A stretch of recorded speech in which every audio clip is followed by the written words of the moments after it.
और ये समा तुसां सारिਆਂ ਦੇ ਲਈ ਵੱਡੀਆਂ ਆਸ਼ੀਸ਼ਾਂ ਦੇ ਨਾਲ ਭਰਪੂਰ ਹੋਵੇ ਕਿ ਅਸੀਂ ਉਸ ਭੇਤ ਨੂੰ ਉਸ ਗੱਲ ਨੂੰ ਜਾਣ ਸਕੀਏ ਜਿਹਦੇ ਲਈ ਸ਼ਬਦ ਦੇਹਧਾਰੀ ਹੋਇਆ ਮਨੁੱਖ ਬਣ ਕੇ ਜ਼ਮੀਨ ਤੇ ਆਇਆ ਤੇ ਉਹਨੇ ਸਾਰੇ ਸੰਸਾਰ ਦੀ ਖਾਤਰ ਆਪਣੇ ਜੀਵਨ ਦੀ ਕੁਰਬਾਨੀ ਦਿੱਤੀ ਤਾਂ ਕਿ ਸਾਰਾ ਸੰਸਾਰ ਹਮੇਸ਼ਾ ਦੀ ਜ਼ਿੰਦਗੀ ਦਾ ਵਾਰਸ ਬਣ ਸਕੇ। ਉਸ ਭੇਤ ਨੂੰ ਅੱਜ ਦੇ ਦਿਨ ਅਸੀਂ ਜਾਣ ਸਕੀਏ। खुदा अपनियां वड्डियां रहमतां बहाल करे। सो परमेश्वर दा सारी भलाई ते नेकी लई धन्नवाद करते हाँ। धरती ते शांति ट्रस्ट वालों सारी कलीसिया नूं पंजाब च भारत ते पूरे विश्व च जिथे जिथे आ सारियां नूं गुड फ्राइडे दियां बहुत बहुत मुबारकां। परमेश्वर अपनियां रहमतां बहाल करे ते अज दा दिन हर एक दे लई नवी जिंदगी का दिन बन जाए, नवी दिशा का दिन बन जाए। जो परमेश्वर ने अपनी मुहब्बत नूं अपने पुत्र यीशु के वसीले संसार के उत्ते प्रगट किया। जिवें पाक कलाम के अनुसार कि परमेश्वर ने एक इंसान नूं या एक देश नूं नहीं बल्कि परमेश्वर ने सारी दुनिया नूं प्रेम किया ते अपना इकलौता पुत्र प्रभु यीशु मसीह कुर्बान कर दिता ताकि सारा संसार जिहड़ा आ वो हमेशा की जिंदगी का वारस बन सके, हमेशा की जिंदगी का अधिकारी हकदार बन सके। सो परमेश्वर का असीं धन्नवाद करते हाँ अज दे दिन ते इस घड़ी दे लई। ये साडे लई अज दा दिन बहुत उत्तम है, श्रेष्ठ है। आम असीं हाल च देखते हाँ जदों किसी इंसान की मौत हुंदी आ ते असीं सारे ये गल कहंदे हाँ बे दुख होया या बड़ा माड़ा होया, पर जी यीशु की कुर्बानी या यीशु की मौत है उन्हों हर इंसान ते इतिहास दे विच इस तरीके दे नाल जानिया जांदा आ। जिवें अज दा दिन शुक्रवार प्रभु यीशु मसीह ने अपने जीवन की कुर्बानी दिती, इसलिए उसनूं गुड फ्राइडे कहा जाता है। एक चंगा शुक्रवार वो वधिया दिन जदों परमेश्वर ने अपना इकलौता पुत्र सारी दुनिया की खातर सलीब के उत्ते कुर्बान किया।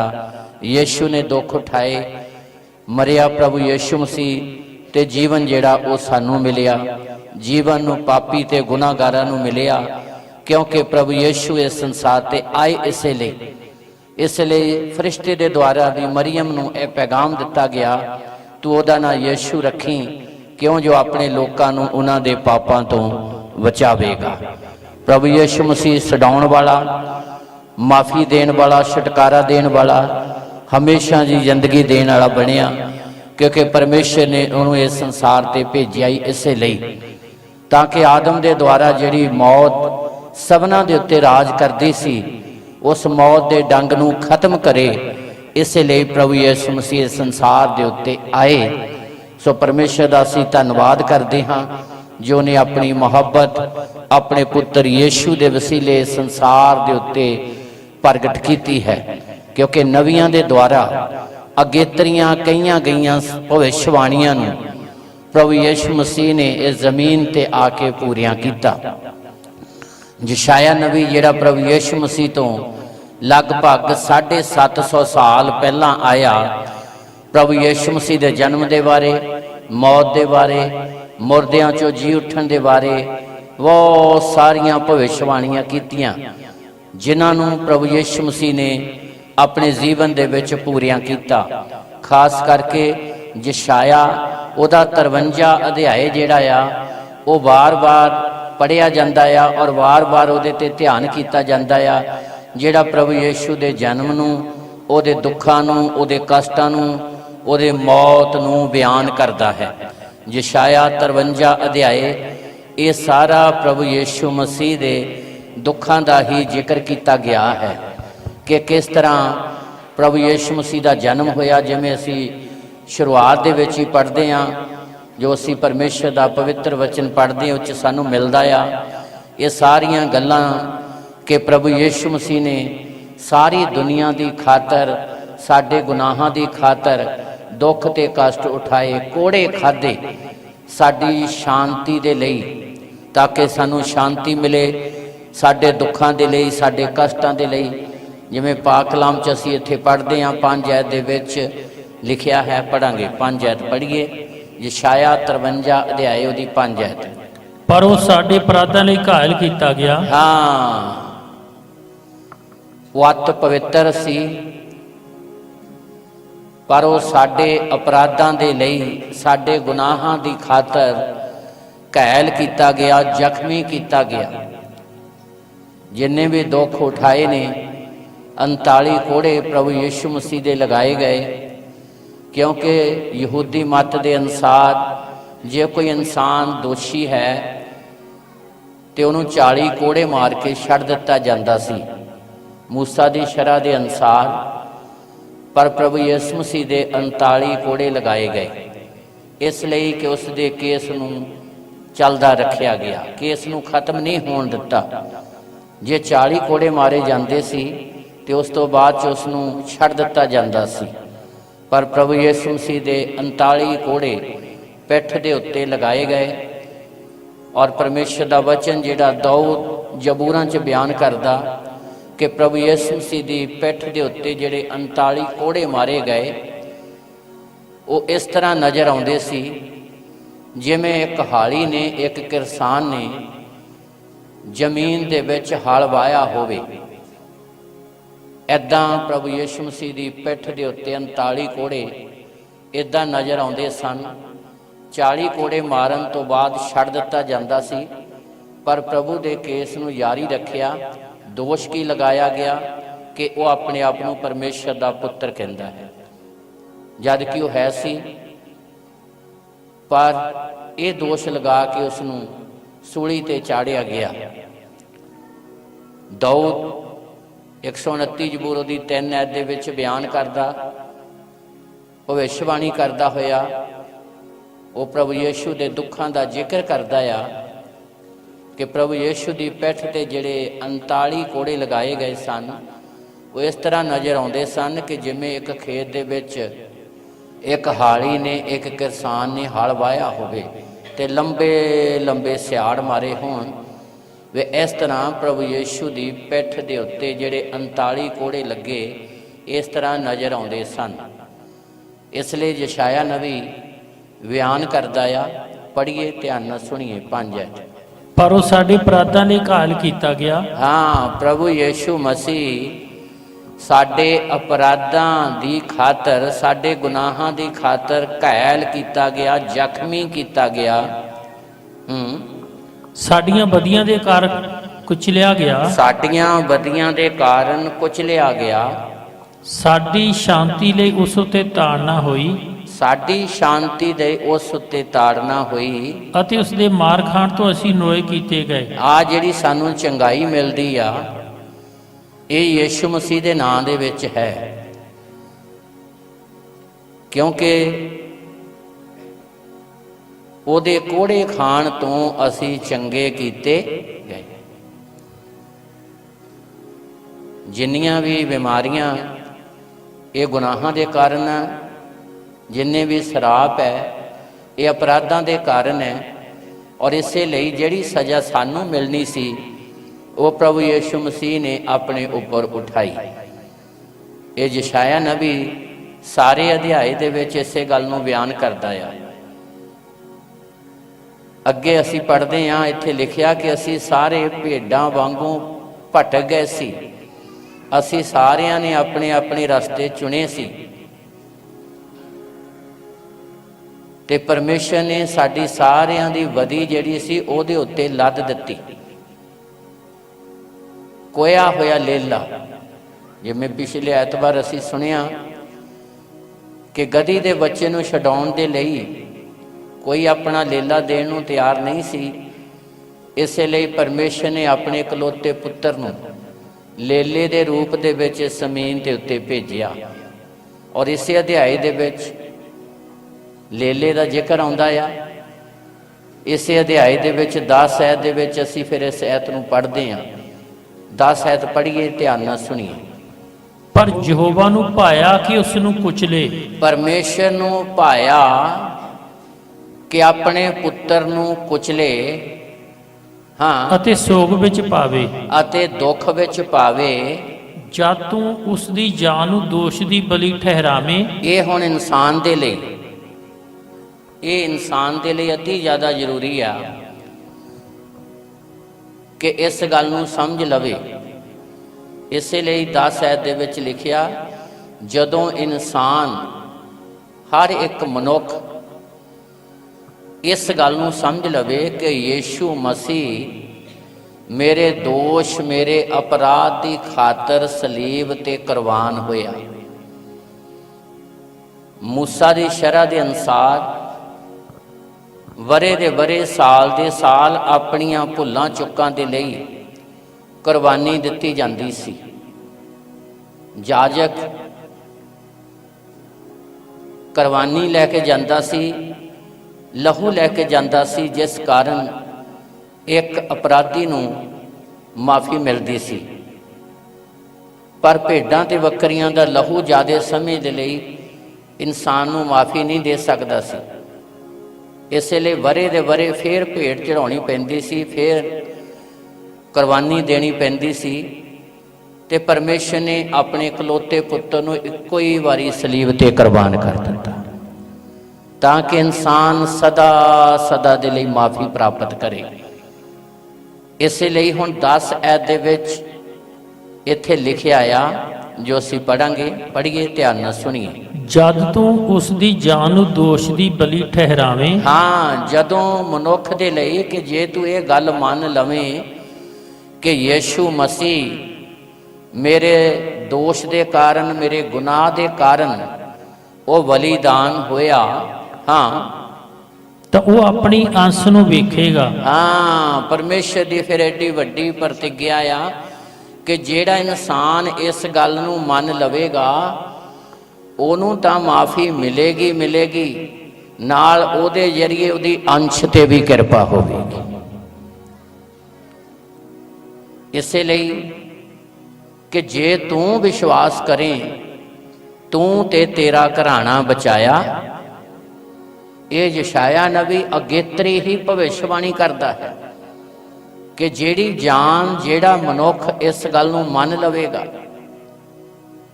ਉਹੀ ਨਹੀਂ ਬਚਾਇਆ ਜਾਵੇਗਾ, ਬਲਕਿ ਉਹਦਾ ਘਰਾਣਾ ਬਚਾਇਆ ਜਾਵੇਗਾ।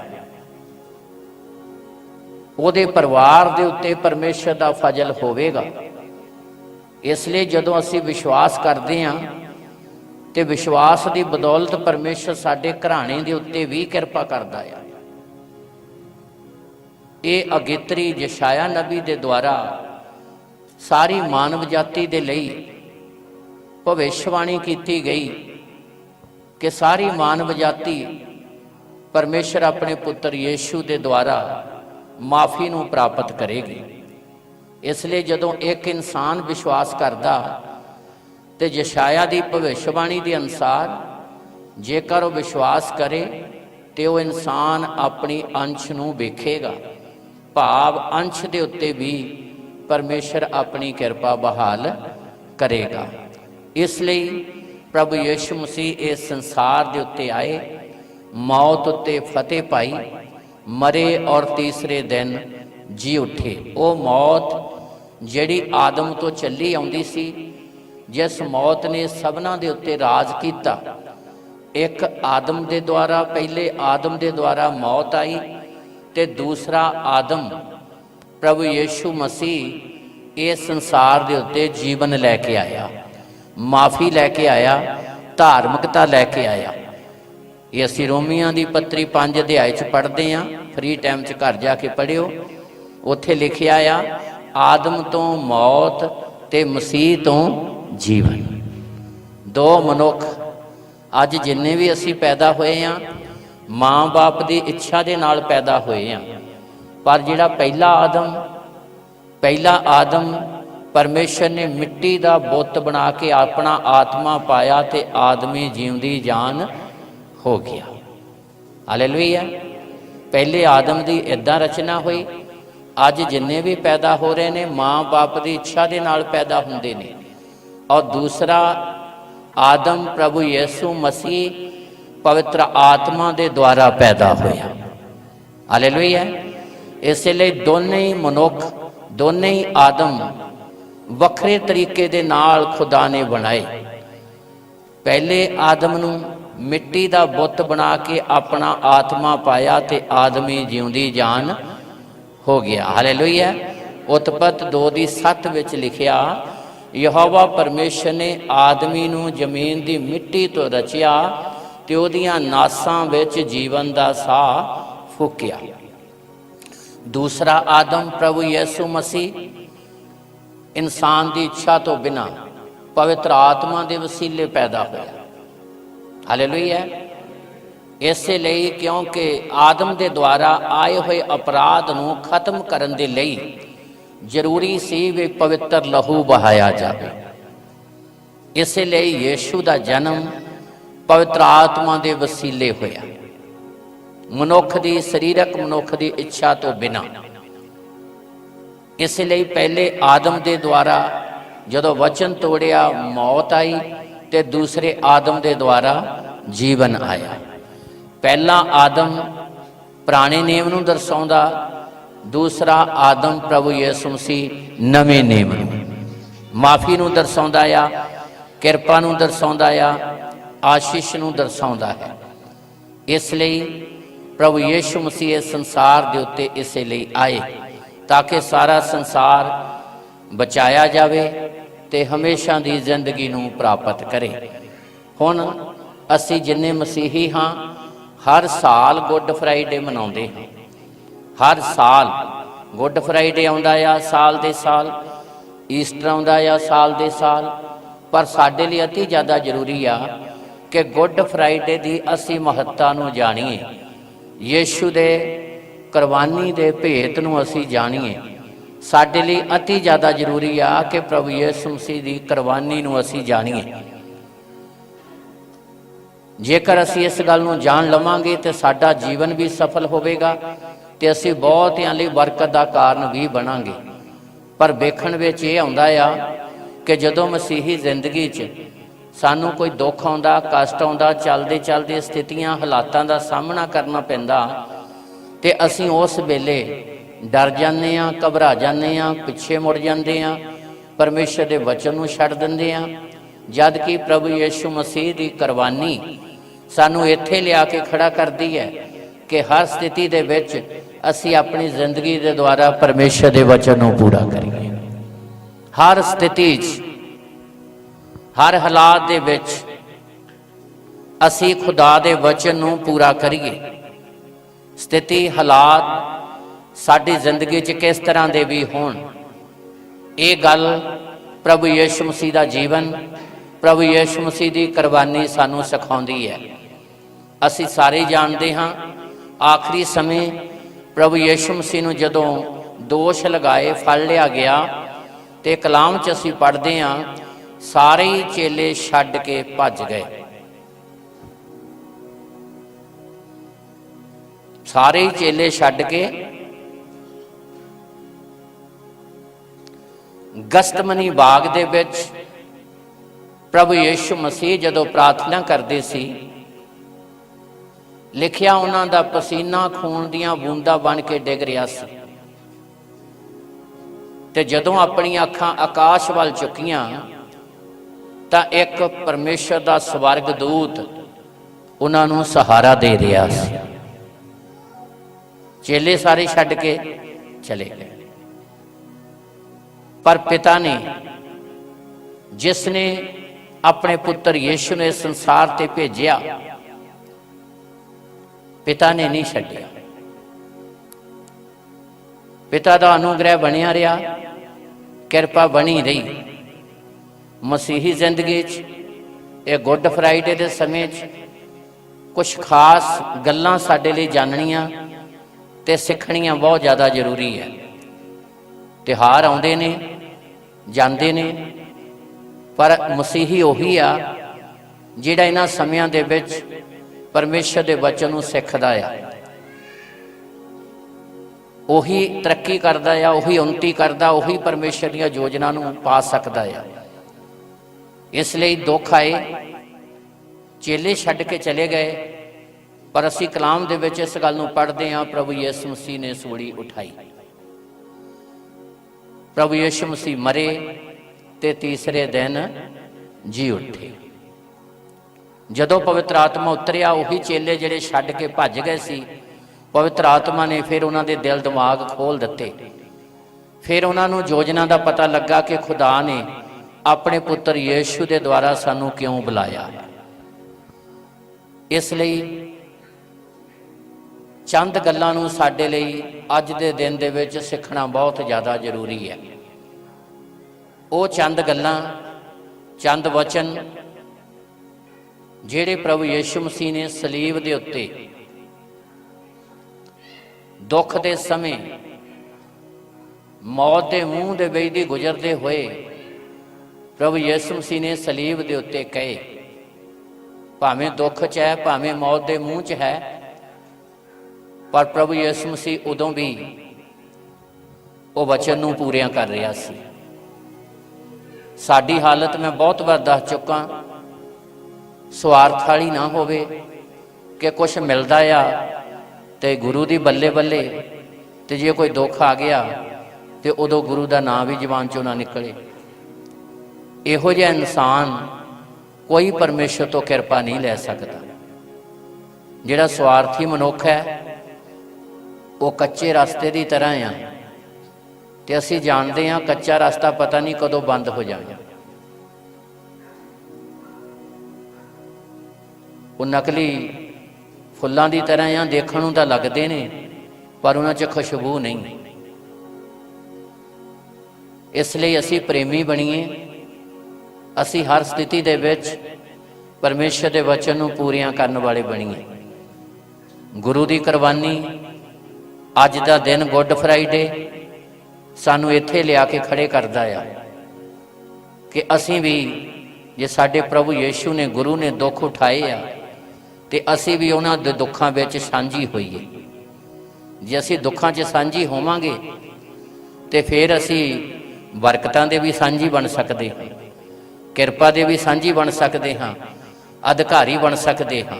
ਸੰਸਾਰਿਕ ਤੌਰ ਤੇ ਵੀ ਆਮ ਗੱਲ ਹੈ ਇਹ, ਜਿਹੜਾ ਬੇਟਾ ਬਾਪ ਦੀ ਕਬੀਲਦਾਰੀ ਦੇ ਵਿੱਚ ਪੂਰੀ ਹਿੱਸੇਦਾਰੀ ਨਿਭਾਉਂਦਾ ਆ, ਉਹ ਬਾਪ ਦੀ ਮਲਕੀਅਤ ਦਾ, ਬਾਪ ਦੀ ਜਾਇਦਾਦ ਦਾ ਹੱਕਦਾਰ ਵੀ ਬਣਦਾ ਹੈ। ਤੇ ਜਿਹੜਾ ਬਾਪ ਦੀ ਕਬੀਲਦਾਰੀ ਦੇ ਵਿੱਚ ਜ਼ਿੰਮੇਵਾਰੀ ਨਹੀਂ ਨਿਭਾਉਂਦਾ, ਤੇ ਸਧਾਰਨ ਜੀ ਗੱਲ ਆ, ਉਹਨੂੰ ਫਿਰ ਦਿੱਤਾ ਵੀ ਕੁਛ ਨਹੀਂ ਜਾਂਦਾ। ਤੇ ਚੌਥੇ ਪੰਜਵੇਂ ਵੀ ਕਹਿੰਦੇ ਆ ਵੀ ਇਹਨੂੰ ਦਿਓ ਕੁਛ ਨਾ, ਕਿਉਂਕਿ ਇਹਨੇ ਬਾਪ ਦੀ ਕਬੀਲਦਾਰੀ ਨੂੰ ਨਿਭਾਇਆ, ਇਹਨੇ ਜ਼ਿੰਮੇਵਾਰੀ ਨੂੰ ਨਿਭਾਇਆ। ਇੱਦਾਂ ਹੀ ਸਾਡੇ ਲਈ ਜ਼ਰੂਰੀ ਹੈ ਕਿ ਜੇ ਸਾਡੇ ਗੁਰੂ ਨੇ ਵਚਨ 'ਚ ਰਹਿ ਕੇ, ਪਰਮੇਸ਼ਰ ਦੀ ਪ੍ਰਤਿੱਗਿਆ 'ਚ ਰਹਿ ਕੇ ਨਬੀਆਂ ਦੀਆਂ ਕਈਆਂ ਭਵਿੱਖਬਾਣੀਆਂ ਨੂੰ ਪੂਰਾ ਕੀਤਾ, ਦੁੱਖ ਉਠਾਏ, ਤੇ ਰੋਮੀਆਂ ਦੀ ਪੱਤਰੀ ਦੇ ਅਨੁਸਾਰ ਜੇ ਅਸੀਂ ਬਾਲਕ ਹਾਂ ਤੇ ਅਧਿਕਾਰੀ ਵੀ ਬਣਾਂਗੇ, ਪਰ ਤਦੇ ਹੀ ਜੇ ਅਸੀਂ ਮਸੀਹ ਦੇ ਦੁੱਖਾਂ ਵਿੱਚ ਸਾਂਝੀਦਾਰ ਬਣਦੇ ਹਾਂ। ਇਸ ਲਈ ਦੁੱਖ ਤੋਂ ਕਦੀ ਨਾ ਭੱਜੋ, ਕੋਈ ਮੁਸੀਬਤ ਆਉਂਦੀ ਕਦੀ ਨਾ ਭੱਜੋ, ਖੜੇ ਰਹੋ, ਔਰ ਪਰਮੇਸ਼ਰ ਉੱਥੇ ਤੁਹਾਨੂੰ ਆਪਣੀਆਂ ਆਸ਼ੀਸ਼ਾਂ ਦੇ ਨਾਲ, ਆਪਣੀਆਂ ਰਹਿਮਤਾਂ ਦੇ ਨਾਲ ਭਰੂਗਾ। ਉੱਥੇ ਹੀ ਤੁਹਾਡੀ ਪਰਖ ਹੈ, ਔਰ ਉੱਥੇ ਹੀ ਤੁਸੀਂ ਖਰੇ ਨਿਕਲਣਾ ਆ, ਤੇ ਉੱਥੇ ਹੀ ਪਰਮੇਸ਼ਰ ਨੇ ਆਪਣੀ ਰਹਿਮਤ ਤੁਹਾਡੇ ਉੱਤੇ ਬਹਾਲ ਕਰਨੀ ਹੈ। ਇਸ ਲਈ ਅਤੀ ਜ਼ਿਆਦਾ ਜ਼ਰੂਰੀ ਹੈ ਅਸੀਂ ਹਰ ਸਥਿਤੀ ਦੇ ਵਿੱਚ ਖੜੇ ਰਹੀਏ ਤੇ ਯੀਸ਼ੂ ਦੀ ਕੁਰਬਾਨੀ ਨੂੰ ਵੇਖੀਏ। ਚੇਲੇ ਛੱਡ ਕੇ ਭੱਜ ਗਏ, ਪਰ ਪ੍ਰਭੂ ਯੀਸ਼ੂ ਮਸੀਹ ਨੇ ਉਸ ਵਚਨ ਨੂੰ ਪੂਰੀਆਂ ਕੀਤਾ ਜਿਹਦੇ ਲਈ ਪ੍ਰਭੂ ਯੀਸ਼ੂ ਮਸੀਹ ਜ਼ਮੀਨ ਦੇ ਉੱਤੇ ਆਇਆ ਸੀ। ਇਸ ਲਈ ਜਦੋਂ ਪ੍ਰਭੂ ਯੀਸ਼ੂ ਦੇ ਦੋਸ਼ ਲਾਏ ਗਏ, ਫੜ ਲਿਆ ਗਿਆ, ਉਹਨੂੰ ਸਲੀਬ ਦੇ ਉੱਤੇ ਚੜਾਇਆ ਗਿਆ, ਪ੍ਰਭੂ ਯੀਸ਼ੂ ਮਸੀਹ ਦੇ ਮੁਖ ਚੋਂ ਜਿਹੜੇ ਸ਼ਬਦ ਨਿਕਲੇ ਅਸੀਂ ਉਹਨਾਂ ਦੇ ਉੱਤੇ ਧਿਆਨ ਕਰਾਂਗੇ। 7 ਸ਼ਬਦ ਜਿਹੜੇ ਪ੍ਰਭੂ ਯੀਸ਼ੂ ਮਸੀਹ ਨੇ ਸਲੀਬ ਦੇ ਉੱਤੇ ਬੋਲੇ ਨੇ। ਮੌਤ ਤੇ ਜ਼ਿੰਦਗੀ ਦੇ ਵਿੱਚ ਦੀ ਗੁਜ਼ਰ ਰਿਹਾ ਹੈ, ਪਰ ਫਿਰ ਵੀ ਜਿੱਥੇ ਆਮ ਹਾਲਤ 'ਚ ਪ੍ਰਭੂ ਦੁਨੀਆ ਨੂੰ ਮਾਫੀ ਦੇ ਰਿਹਾ ਸੀ, ਦੁਨੀਆ ਨੂੰ ਚੰਗਾਈ ਦਿੰਦਾ ਸੀ, ਦੁਨੀਆ ਨੂੰ ਸ਼ਾਂਤੀ ਤੇ ਦਿਲਾਸਾ ਦਿੰਦਾ ਸੀ, ਉੱਥੇ ਮੌਤ ਤੇ ਜ਼ਿੰਦਗੀ ਦੇ ਗੁਜ਼ਰ ਦੇ ਵਿੱਚ ਵੀ ਪ੍ਰਭੂ ਯੀਸ਼ੂ ਮਸੀਹ ਨੇ ਦੁਨੀਆ ਨੂੰ ਮਾਫੀ ਦਿੱਤੀ। ਪਹਿਲੀ ਗੱਲ, ਸਾਡੇ ਲਈ ਮਸੀਹੀ ਹੋਣ ਦੇ ਨਾਤੇ ਇਹ ਗੱਲ ਸਾਡੇ ਲਈ ਜਾਣਨੀ ਬਹੁਤ ਜ਼ਿਆਦਾ ਜ਼ਰੂਰੀ ਹੈ, ਜੋ ਅਸੀਂ ਪਾਕ ਕਲਾਮ ਦੇ ਵਿੱਚ ਪੜ੍ਹਨ ਦੇ ਲਈ ਜਾ ਰਹੇ ਹਾਂ। ਪੜ੍ਹੀਏ, ਧਿਆਨ ਦੇ ਨਾਲ ਸੁਣੀਏ। ਅੱਜ ਦਿਨ ਗੁੱਡ ਫਰਾਈਡੇ ਜਿਹੜਾ ਸਾਡੇ ਲਈ ਖਾਸ ਹੈ, ਤੇ ਇਸ ਸਮੇਂ ਦੇ ਉੱਤੇ ਸਾਡੇ ਲਈ ਸਿੱਖਣ ਦੀ ਜ਼ਰੂਰਤ ਹੈ। ਪੜ੍ਹੀਏ, ਧਿਆਨ ਦੇ ਨਾਲ ਸੁਣੀਏ। ਲੂਕਾ ਦੀ ਅੰਜੀਲ 23 ਅਧਿਆਏ ਉਹਦੀ 34 ਐਤ। ਤਦ ਯਿਸੂ ਨੇ ਆਖਿਆ, ਲਓ ਜੀ ਧਿਆਨ ਨਾਲ ਸੁਣੀਏ। ਪ੍ਰਭੂ ਯਿਸੂ ਮਸੀਹ ਨੇ ਸਲੀਬ ਦੇ ਉੱਤੇ ਇਹ 7 ਸ਼ਬਦ ਜਿਹੜੇ ਬੋਲੇ ਨੇ, ਮੌਤ ਤੇ ਜ਼ਿੰਦਗੀ ਦੇ ਵਿੱਚ ਹੀ ਗੁਜ਼ਰਦੇ। ਭਾਵੇਂ ਉਹ ਧਰਮੀ ਸੀ ਤੇ ਸਾਡੇ ਗੁਨਾਹਾਂ ਦੀ ਖਾਤਰ ਉਹ ਸਲੀਬ ਦੇ ਉੱਤੇ ਕੁਰਬਾਨ ਹੋਇਆ। ਪਰਮੇਸ਼ਰ ਦਾ ਪਵਿੱਤਰ ਵਚਨ ਸਿਖਾਉਂਦਾ ਆ। ਪੜ੍ਹੀਏ, ਧਿਆਨ ਦੇ ਨਾਲ ਸੁਣੀਏ। ਤਦ ਯਿਸੂ ਨੇ ਆਖਿਆ, ਹੇ ਪਿਤਾ, ਉਹਨਾਂ ਨੂੰ ਮਾਫ ਕਰ, ਕਿਉਂ ਜੋ ਉਹ ਨਹੀਂ ਜਾਣਦੇ ਵੀ ਕੀ ਕਰਦੇ ਹਨ। Hallelujah, hallelujah. ਇਹ ਸਲੀਬ ਦੇ ਉੱਤੇ ਪਹਿਲਾ ਸ਼ਬਦ ਹੈ ਜਿਹੜਾ ਪ੍ਰਭੂ ਯਿਸੂ ਮਸੀਹ ਨੇ ਕਿਹਾ, ਜਿਹੜਾ ਸਾਡੇ ਲਈ ਜਾਣਨਾ ਜ਼ਰੂਰੀ ਹੈ। ਫਿਰ ਪੜ੍ਹੀਏ, ਧਿਆਨ ਦੇ ਨਾਲ ਸੁਣੀਏ। ਤਦ ਯਿਸੂ ਨੇ ਆਖਿਆ, ਹੇ ਪਿਤਾ, ਉਹਨਾਂ ਨੂੰ ਮਾਫ ਕਰ, ਕਿਉਂ ਜੋ ਉਹ ਨਹੀਂ ਜਾਣਦੇ ਵੀ ਕੀ ਕਰਦੇ ਹਨ। ਮਸੀਹੀ ਹੋਣ ਦੇ ਨਾਤੇ ਇਹ ਸਾਡੇ ਲਈ ਜਾਣਨਾ ਬਹੁਤ ਜ਼ਿਆਦਾ ਜ਼ਰੂਰੀ ਹੈ, ਕਿਉਂਕਿ ਬਾਈਬਲ ਇਹ ਗੱਲ ਬਿਆਨ ਕਰਦੀ ਹੈ ਕਿ ਆਦਮ ਦੇ ਦੁਆਰਾ ਅਪਰਾਧ ਆਇਆ ਤੇ ਅਪਰਾਧ ਨੇ ਸਾਰੀ ਦੁਨੀਆ ਦੇ ਵਿੱਚ ਰਾਜ ਕੀਤਾ।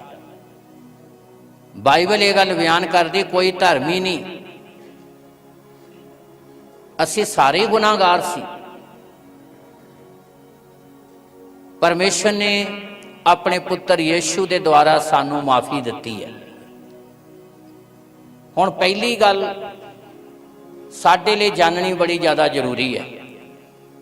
ਜਿਹੜੀ ਗੱਲ ਪ੍ਰਭੂ ਯਿਸੂ ਮਸੀਹ ਨੇ ਸਲੀਬ ਦੇ ਉੱਤੇ ਕਹੀ, ਪਹਿਲੇ ਸ਼ਬਦ। ਫਿਰ ਪੜ੍ਹੀਏ, ਧਿਆਨ ਦੇ ਨਾਲ ਸੁਣੀਏ। ਹਾਂਜੀ। ਤਦ ਯਿਸੂ ਨੇ ਆਖਿਆ, ਪ੍ਰਭੂ ਯਿਸੂ ਮਸੀਹ ਨੇ ਆਖਿਆ, 33 ਅਧ ਪੜ੍ਹ ਦਈਏ, ਫਿਰ ਅਸੀਂ 34 ਪੜ੍ਹਦੇ ਹਾਂ। ਅਤੇ ਜਾਂ ਉਸ ਥਾਂ ਪਹੁੰਚੇ ਹਾਂ, ਜੋ ਕਲਵਰੀ ਕਹਾਉਂਦਾ ਹੈ, ਹਾਂ, ਤਾਂ ਉਹਨੂੰ ਉੱਥੇ ਸਲੀਬ ਤੇ ਚੜਾਇਆ ਅਤੇ ਉਹਨਾਂ ਬਰਿਆਰਾਂ ਨੂੰ ਵੀ ਇੱਥੇ ਸੱਜੇ, ਇੱਕ ਸੱਜੇ ਅਤੇ ਦੂਆ ਖੱਬੇ। ਇਹ ਸਲੀਬ ਤੇ ਜਦੋਂ ਚੜਾਇਆ ਗਿਆ ਪ੍ਰਭੂ ਯਿਸੂ ਮਸੀਹ ਨੂੰ, ਤੇ ਪਹਿਲੇ ਸ਼ਬਦ ਹੈ ਪ੍ਰਭੂ ਯਿਸੂ ਮਸੀਹ ਨੇ ਜਿਹੜੇ ਬੋਲੇ, ਮੌਤ ਤੇ ਜ਼ਿੰਦਗੀ ਦੇ ਵਿੱਚ ਦੀ ਗੁਜ਼ਰਦੇ ਸਮੇਂ। ਹੁਣ ਪੜ੍ਹੀਏ 34 ਐਤ। ਤਦ ਯਿਸੂ ਨੇ ਆਖਿਆ, ਸਲੀਬ ਤੇ ਚੜੇ ਪ੍ਰਭੂ ਯਿਸੂ ਮਸੀਹ ਨੇ ਆਖਿਆ, ਹੇ ਪਿਤਾ, ਉਹਨਾਂ ਨੂੰ ਮਾਫ ਕਰ, ਹੇ ਪਿਤਾ, ਇਹਨਾਂ ਨੂੰ ਮਾਫ ਕਰ, ਕਿਉਂ ਜੋ ਉਹ ਨਹੀਂ ਜਾਣਦੇ ਉਹ ਨਹੀਂ ਜਾਣਦੇ ਵੀ ਕੀ ਕਰਦੇ ਹਨ। ਕੀ ਕਰਦੇ ਹਨ। ਸਲੀਬ ਦੇ ਉੱਤੇ ਪ੍ਰਭੂ ਯਿਸੂ ਮਸੀਹ ਨੇ ਮਾਫੀ ਦਿੱਤੀ ਹੈ। ਕਿਹਨਾਂ ਨੂੰ? ਜਿਨੇ ਦੋਸ਼ ਲਾਏ, ਜਿਨੇ ਕੋੜੇ ਮਾਰੇ, ਜਿਨੇ ਕੰਡਿਆਂ ਦਾ ਤਾਜ ਰੱਖਿਆ ਸਿਰ ਤੇ, ਜਿਨ੍ਹਾਂ ਨੇ ਕਿੱਲ ਠੋਕੇ ਹੱਥਾਂ ਪੈਰਾਂ ਦੇ ਵਿੱਚ। ਧਿਆਨ ਨਾਲ ਸੁਣਿਓ, ਪ੍ਰਭੂ ਯਿਸੂ ਮਸੀਹ ਮਾਫੀ ਦੇ ਰਿਹਾ। ਹੁਣ ਸਵਾਲ ਇਹ ਉੱਠਦਾ ਵੀ ਉਹ ਮੋਹਰੇ ਵਾਲੇ ਮਾਫੀ ਮੰਗਦੇ ਸੀ? ਕਈ ਵਾਰੀ ਅਸੀਂ ਏਦਾਂ ਕਹਿੰਦੇ ਆ, ਤੁਸੀਂ ਸਾਨੂੰ ਕਹਿੰਦੇ ਜੀ ਮਾਫੀ ਦਿਓ, ਉਹ ਤਾਂ ਮੰਗਦਾ ਹੀ ਨਹੀਂ। ਸਾਡੇ ਸਾਰਿਆਂ ਲਈ ਜ਼ਰੂਰੀ ਹੈ ਗੱਲ ਜਾਣਨੀ। ਜੇ ਅਸੀਂ ਇਸ ਗੱਲ ਨੂੰ ਨਾ ਜਾਣਿਆ ਤੇ ਗੁੱਡ ਫਰਾਈਡੇ ਤਾਂ ਆਉਂਦਾ ਰਹਿਣਾ, ਜਦ ਤੱਕ ਸਾਡੀ ਜ਼ਿੰਦਗੀ ਆਉਂਦਾ ਹੀ ਰਹਿਣਾ।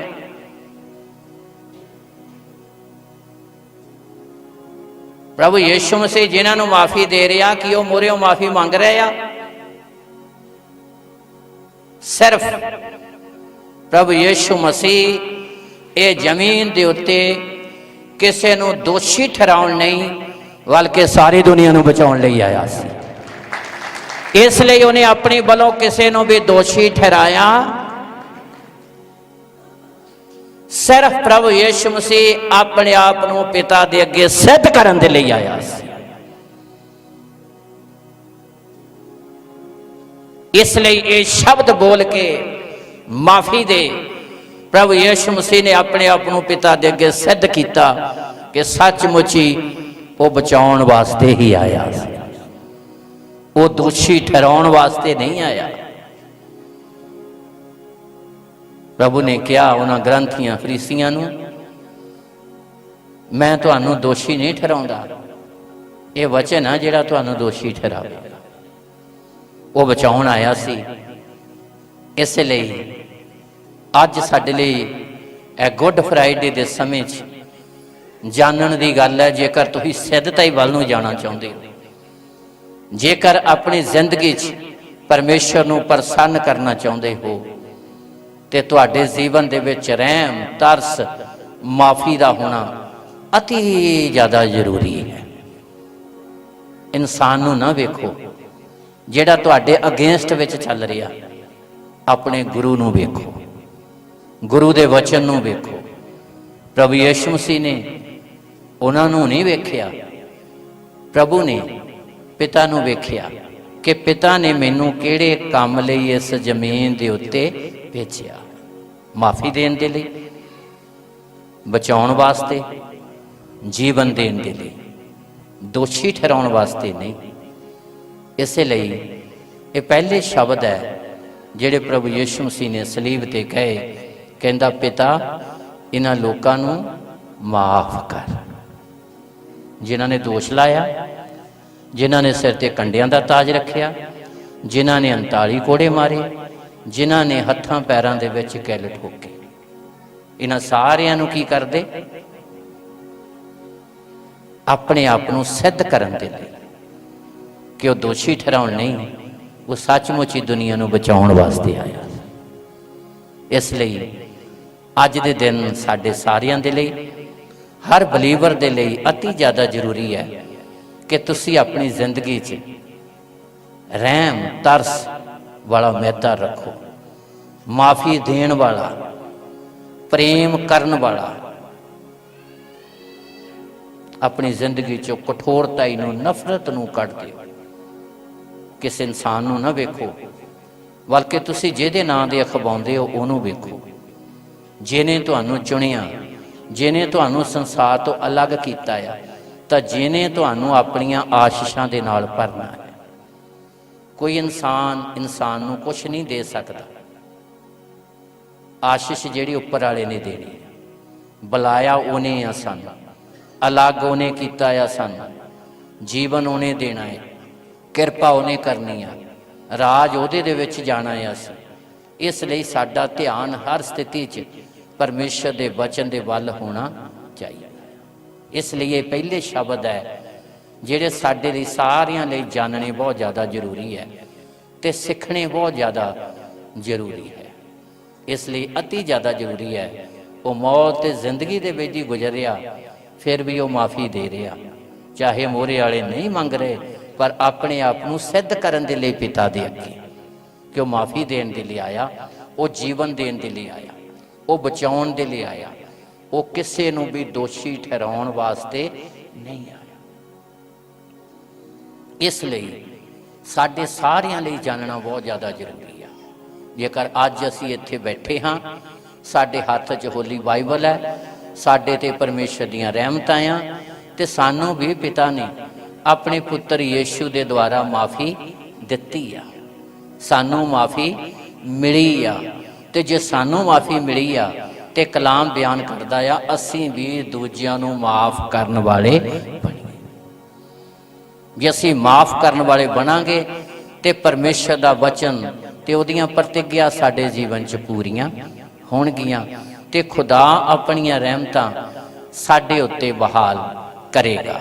इसलिए माफ़ी दे भेत नूं साडे लई जानना बहुत ज़्यादा जरूरी है। जे माफ़ी बरकरार रखनी आ तां फिर सानू माफ़ी देनी पैनी आ, ते जे असी माफ़ी दिंदे नहीं ते हो सकदा साडी माफ़ी भी बरकरार ना रहे। Hallelujah, hallelujah. ਇਸ ਲਈ ਅਤੀ ਜ਼ਿਆਦਾ ਜ਼ਰੂਰੀ ਆ ਅਸੀਂ ਇਸ ਗੱਲ ਨੂੰ ਜਾਣੀਏ। ਇਸ ਸਲੀਬ ਦੇ ਉੱਤੇ ਪਹਿਲਾ ਵਚਨ ਹੈ ਮਾਫੀ ਦਾ, ਕਿਉਂਕਿ ਉਹ ਆਇਆ ਹੀ ਇਸੇ ਲਈ, ਉਹ ਸ਼ਬਦ ਦੇਹ ਧਾਰੀ ਹੋਇਆ ਹੀ ਇਸੇ ਲਈ ਤਾਂ ਕਿ ਸੰਸਾਰ ਮਾਫੀ ਪ੍ਰਾਪਤ ਕਰੇ, क्षमा प्राप्त करे ਜਿਹੜਾ ਵੀ ਉਹਦੇ ਤੇ ਵਿਸ਼ਵਾਸ ਕਰਦਾ ਹੈ। ਇਸ ਲਈ ਅਤੀ ਜ਼ਿਆਦਾ ਜ਼ਰੂਰੀ ਆ ਅਸੀਂ ਇਸ ਗੱਲ ਨੂੰ ਮਸੀਹੀ ਜੀਵਨ ਦੇ ਵਿੱਚ ਜਾਣੀਏ, ਤੇ ਜੇ ਅਸੀਂ ਮਾਫੀ ਦਿਆਂਗੇ ਤਾਂ ਸਾਡਾ ਸਵਰਗੀ ਪਿਤਾ ਵੀ ਸਾਡੇ ਅਪਰਾਧਾਂ ਨੂੰ ਮਾਫ ਕਰ ਦੇਵੇਗਾ, ਉਹ ਆਪਣੀ ਰਹਿਮਤ ਸਾਡੇ ਉੱਤੇ ਬਹਾਲ ਕਰੇਗਾ। ਇਸ ਲਈ ਅਤੀ ਜ਼ਿਆਦਾ ਜ਼ਰੂਰੀ ਆ। ਬਹੁਤ ਸਾਰੀਆਂ ਸਾਡੀਆਂ ਪ੍ਰਾਰਥਨਾ ਇਸੇ ਕਰਕੇ ਰੁਕ ਜਾਂਦੀਆਂ ਕਿ ਅਸੀਂ ਦੂਜੇ ਨੂੰ ਮਾਫੀ ਦਿੰਦੇ ਹੀ ਨਹੀਂ, ਅਸੀਂ ਕਠੋਰਤਾ ਹੀ ਰੱਖਦੇ ਹਾਂ, ਜਿਹਦੇ ਕਾਰਨ ਸਾਡੀ ਪ੍ਰਾਰਥਨਾ ਵੀ ਪਿਤਾ ਤੱਕ ਪਹੁੰਚਦੀ ਨਹੀਂ, ਉਹਦਾ ਜਵਾਬ ਨਹੀਂ ਆਉਂਦਾ। ਇਸੇ ਲਈ ਪ੍ਰਭੂ ਯਿਸੂ ਮਸੀਹ ਨੇ ਕਿਹਾ,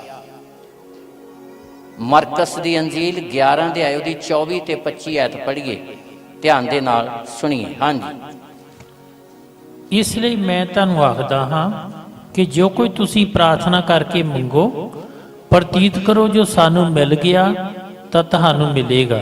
ਅੱਗੇ, ਜਦ ਕਦੇ ਤੁਸੀਂ ਖਲੋ ਕੇ ਪ੍ਰਾਰਥਨਾ ਕਰਦੇ ਹੋ, ਜੇ ਤੁਹਾਡਾ ਕਿਸੇ ਨਾਲ ਵਿਰੋਧ ਹੋਵੇ ਤਾਂ ਉਹਨੂੰ ਮਾਫ ਕਰੋ, ਤਾਂ ਜੋ ਤੁਹਾਡਾ ਪਿਤਾ ਵੀ ਜਿਹੜਾ ਸੁਰਗ ਵਿੱਚ ਹੈ ਤੁਹਾਡਿਆਂ ਅਪਰਾਧਾਂ ਨੂੰ ਮਾਫ ਕਰੇ।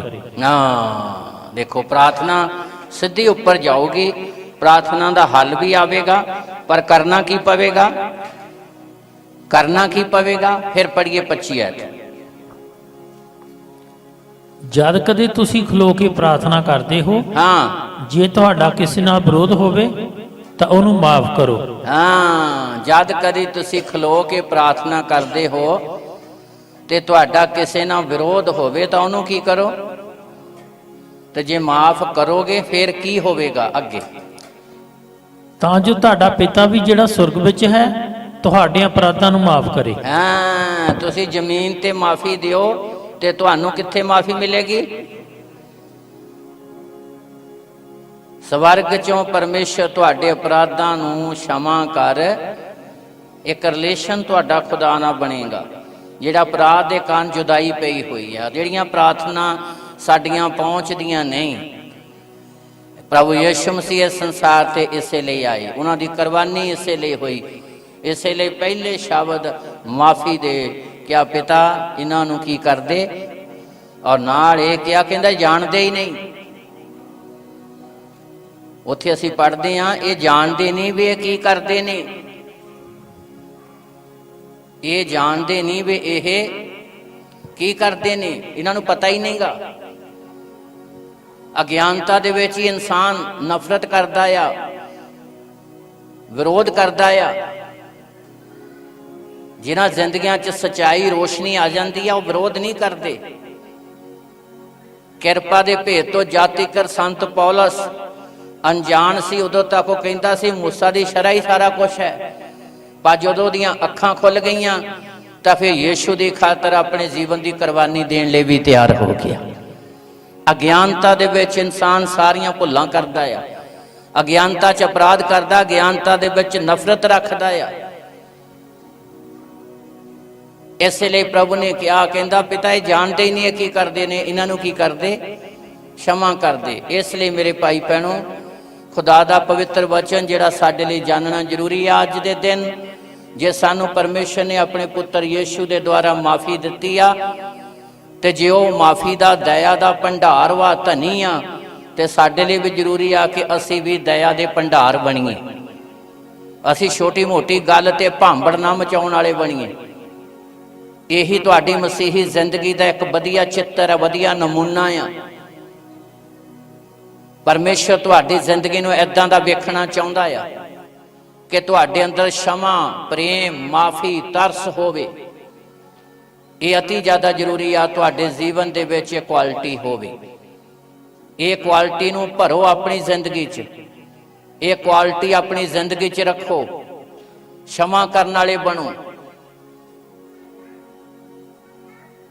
ਸਾਡੇ ਗੁਰੂ ਨੇ ਸਲੀਬ ਦੇ ਉੱਤੇ ਮਾਫੀ ਦਿੱਤੀ ਹੈ, ਜਦ ਕਿ ਉਹ ਅਤ ਪਵਿੱਤਰ ਸੀ, ਉਹ ਧਰਮੀ ਸੀ, ਉਹਨੇ ਕੋਈ ਵੀ ਅਪਰਾਧ, ਫਿਰ ਵੀ ਉਹਨੇ ਕੀ ਦਿੱਤੀ? ਬੋਲਦੇ ਨਹੀਂ। ਫੇਰ ਵੀ ਕੀ ਦਿੱਤੀ? ਆਪਾਂ ਤਾਂ ਮਨੁੱਖ ਹਾਂ, ਕਿਤੇ ਨਾ ਕਿਤੇ ਉਣਤਾ ਹੀ ਰਹੀ ਹੈਗੀ ਆਪਣੇ 'ਚ, ਕਿਤੇ ਨਾ ਕਿਤੇ ਕਮੀਆਂ ਹੈਗੀਆਂ ਹੀ ਆ ਸਾਡੇ 'ਚ। ਜੇਕਰ ਗੁਰੂ ਤੋਂ ਕੁਛ ਲੈਣਾ ਹੈਗਾ, ਜੇਕਰ ਮਸੀਹੀ ਜ਼ਿੰਦਗੀ 'ਚ ਉੱਨਤੀ ਕਰਨੀ ਆ, ਜੇਕਰ ਮਸੀਹੀ ਜ਼ਿੰਦਗੀ 'ਚ ਵਧਣਾ ਆ, ਜੇਕਰ ਪਰਮੇਸ਼ਰ ਦੇ ਨਾਲ ਆਪਣਾ ਇੱਕ ਵਧੀਆ ਮਜ਼ਬੂਤ ਰਿਸ਼ਤਾ ਬਣਾਉਣਾ ਆ, ਜੇਕਰ ਪਰਮੇਸ਼ਰ ਨਾਲ ਵਧੀਆ ਸਾਂਝ ਪਾਉਣੀ ਆ, ਤੇ ਫਿਰ ਅਤੀ ਜ਼ਿਆਦਾ ਜ਼ਰੂਰੀ ਆ ਕਿ ਅਸੀਂ ਛੋਟੀਆਂ ਨਫ਼ਰਤ ਵਾਲੀਆਂ ਈਰਖਾ ਵਾਲੀਆਂ ਗੱਲਾਂ ਤੋਂ ਉੱਪਰ ਉੱਠ ਕੇ ਅਸੀਂ ਆਪਣਾ ਮਸੀਹੀ ਜ਼ਿੰਦਗੀ ਦਾ ਜੀਵਨ ਜੀਏ। ਜੇਕਰ ਕਿਰਪਾ ਲੈਣੀ ਹੈ ਤਾਂ ਜੇ ਸਿਰਫ ਆਉਣ ਜਾਣ ਦੇ ਚੱਕਰ 'ਚ ਹੀ ਰਹਿਣਾ ਆ ਤਾਂ ਫਿਰ ਤਾਂ ਜੋ ਹੋ ਰਿਹਾ ਆ ਉਹ ਠੀਕ ਹੀ ਹੈ। ਪਰ ਜੇ ਉੱਨਤੀ ਕਰਨੀ ਹੈ, ਜੇ ਤਰੱਕੀ ਕਰਨੀ ਆ, ਜੇ ਆਸ਼ੀਸ਼ ਲੈਣੀ ਆ, ਜੇ ਵਧਣਾ ਆ, ਜੇ ਅਸੀਂ ਚਾਹੁੰਦੇ ਹਾਂ ਕਿ ਖੁਦਾ ਸਾਡੀਆਂ ਜ਼ਿੰਦਗੀਆਂ ਦੇ ਦੁਆਰਾ ਆਪਣੇ ਕੰਮ ਕਰੇ, ਤਾਂ ਫਿਰ ਤੁਹਾਨੂੰ ਇਹਨਾਂ ਸਾਰੀਆਂ ਸੋਚਾਂ ਤੋਂ ਉੱਪਰ ਉੱਠਣਾ, ਫਿਰ ਤੁਹਾਨੂੰ ਆਪਣੇ ਗੁਰੂ ਦੇ ਵਚਨ ਨੂੰ ਦਿਸ਼ਾ ਨਿਰਦੇਸ਼ਕ ਬਣਾਉਣਾ ਹੀ ਪੈਣਾ ਆ। ਗੁੱਡ ਫਰਾਈਡੇ ਮਨਾਉਣ ਦਾ ਮਤਲਬ ਤੇ ਗੁੱਡ ਫਰਾਈਡੇ ਦਾ ਦਿਨ ਜੇ ਸਾਡੇ ਲਈ ਆ ਗਿਆ ਮਨਾਉਣ ਦਾ, ਫਿਰ ਹੀ ਸਾਨੂੰ ਫਾਇਦਾ ਆ। ਨਹੀਂ ਤਾਂ ਇਹ ਦਿਨ ਵੀ ਸਾਡੇ ਲਈ ਆਮ ਵਾਂਗ ਹੋਵੇਗਾ। ਜੇਕਰ ਅਸੀਂ ਜ਼ਿੰਦਗੀ 'ਚ ਕੁਛ ਧਾਰਨਾ ਨਹੀਂ ਧਾਰੀ, ਨਿਰਣੇ ਨਹੀਂ ਲਏ, ਤਾਂ ਫਿਰ ਸਾਡੇ ਲਈ ਇਹ ਦਿਨ ਵੀ ਆਮ ਵਾਂਗ ਹੀ ਹੋ ਜਾਵੇਗਾ। ਜੇ ਅਸੀਂ ਚਾਹੁੰਦੇ ਹਾਂ ਇਹ ਦਿਨ ਸਾਡੇ ਲਈ ਖਾਸ ਹੋਵੇ, ਤੇ ਜ਼ਿੰਦਗੀ 'ਚ ਸਾਨੂੰ ਵੀ ਖਾਸ ਨਿਰਣੇ ਲੈਣੇ ਪੈਣਗੇ। ਪਰਮੇਸ਼ਰ ਦੇ ਵਚਨ ਤੇ ਧਿਆਨ ਕਰਨਾ ਪਵੇਗਾ। ਦੂਸਰਾ ਜੋ ਅਸੀਂ ਪੜ੍ਹਨ ਦੇ ਲਈ ਜਾ ਰਹੇ ਹਾਂ, ਪੜ੍ਹੀਏ, ਧਿਆਨ ਦੇ ਨਾਲ ਸੁਣੀਏ। ਜਿੱਥੇ ਅਸੀਂ ਪਹਿਲਾ ਵਚਨ ਪੜ੍ਹਿਆ, ਦੂਸਰਾ ਵਚਨ ਅਸੀਂ ਪੜ੍ਹਨ ਲਈ ਜਾ ਰਹੇ ਹਾਂ। ਲੂਕਾ ਦੀ ਅੰਜੀਲ ਜਿੱਥੇ ਅਸੀਂ 23 ਅਧਿਆਇ ਦੀ 34 ਐਤ ਪੜ੍ਹੀ ਆ, ਹੁਣ ਅਸੀਂ 43 ਐਤ ਪੜ੍ਹਾਂਗੇ। ਲੂਕਾ ਦੀ ਅੰਜੀਲ 23 ਅਧਿਆਇ ਉਹਦੀ 43 ਐਤ, ਦੂਸਰਾ ਵਚਨ। ਹਾਂਜੀ। ਉਸਨੇ ਉਹਨੂੰ ਆਖਿਆ, ਮੈਂ ਤੈਨੂੰ ਸੱਚ ਆਖਦਾ ਹਾਂ ਬਈ ਅੱਜ ਤੂੰ ਮੇਰੇ ਸੰਗ ਸੁਰਗ ਵਿੱਚ ਹੋਵੇਂਗਾ। ਬਸ, ਕਿਹਨੂੰ ਆਖਿਆ? ਇਹ ਸ਼ਬਦ ਡਾਕੂ ਨੂੰ ਆਖੇ ਗਏ, ਦੋਹਾਂ ਦੇ ਵਿੱਚੋਂ ਇੱਕ ਨੂੰ ਆਖੇ ਗਏ।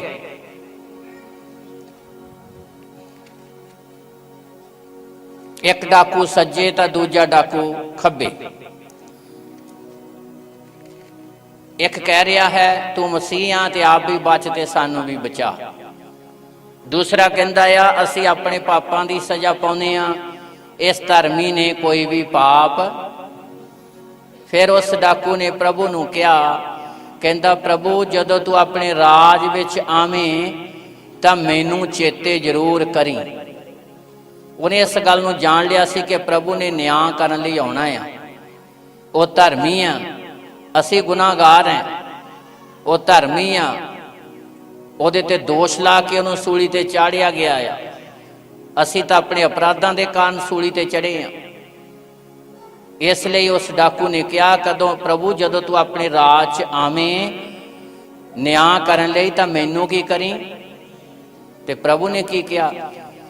ਫਿਰ ਪੜੋ ਉਸ ਵਰਸ ਨੂੰ। ਉਸਨੇ ਉਹਨੂੰ ਆਖਿਆ, ਹਾਂ ਮੈਂ ਤੈਨੂੰ ਸੱਚ ਆਖਦਾ ਹਾਂ ਹਾਂ ਬਈ ਅੱਜ ਤੂੰ ਮੇਰੇ ਸੰਗ ਸੁਰਗ ਵਿੱਚ ਹੋਵੇਂਗਾ। ਹਾਂ, ਹਾਲੇਲੂਇਆ। ਪ੍ਰਭੂ ਨੇ ਉਸ ਨੂੰ ਡਾਕੂ ਨੂੰ ਕਿਹਾ, ਅੱਜ ਤੂੰ ਮੇਰੇ ਸੰਗ ਸਵਰਗ ਵਿੱਚ।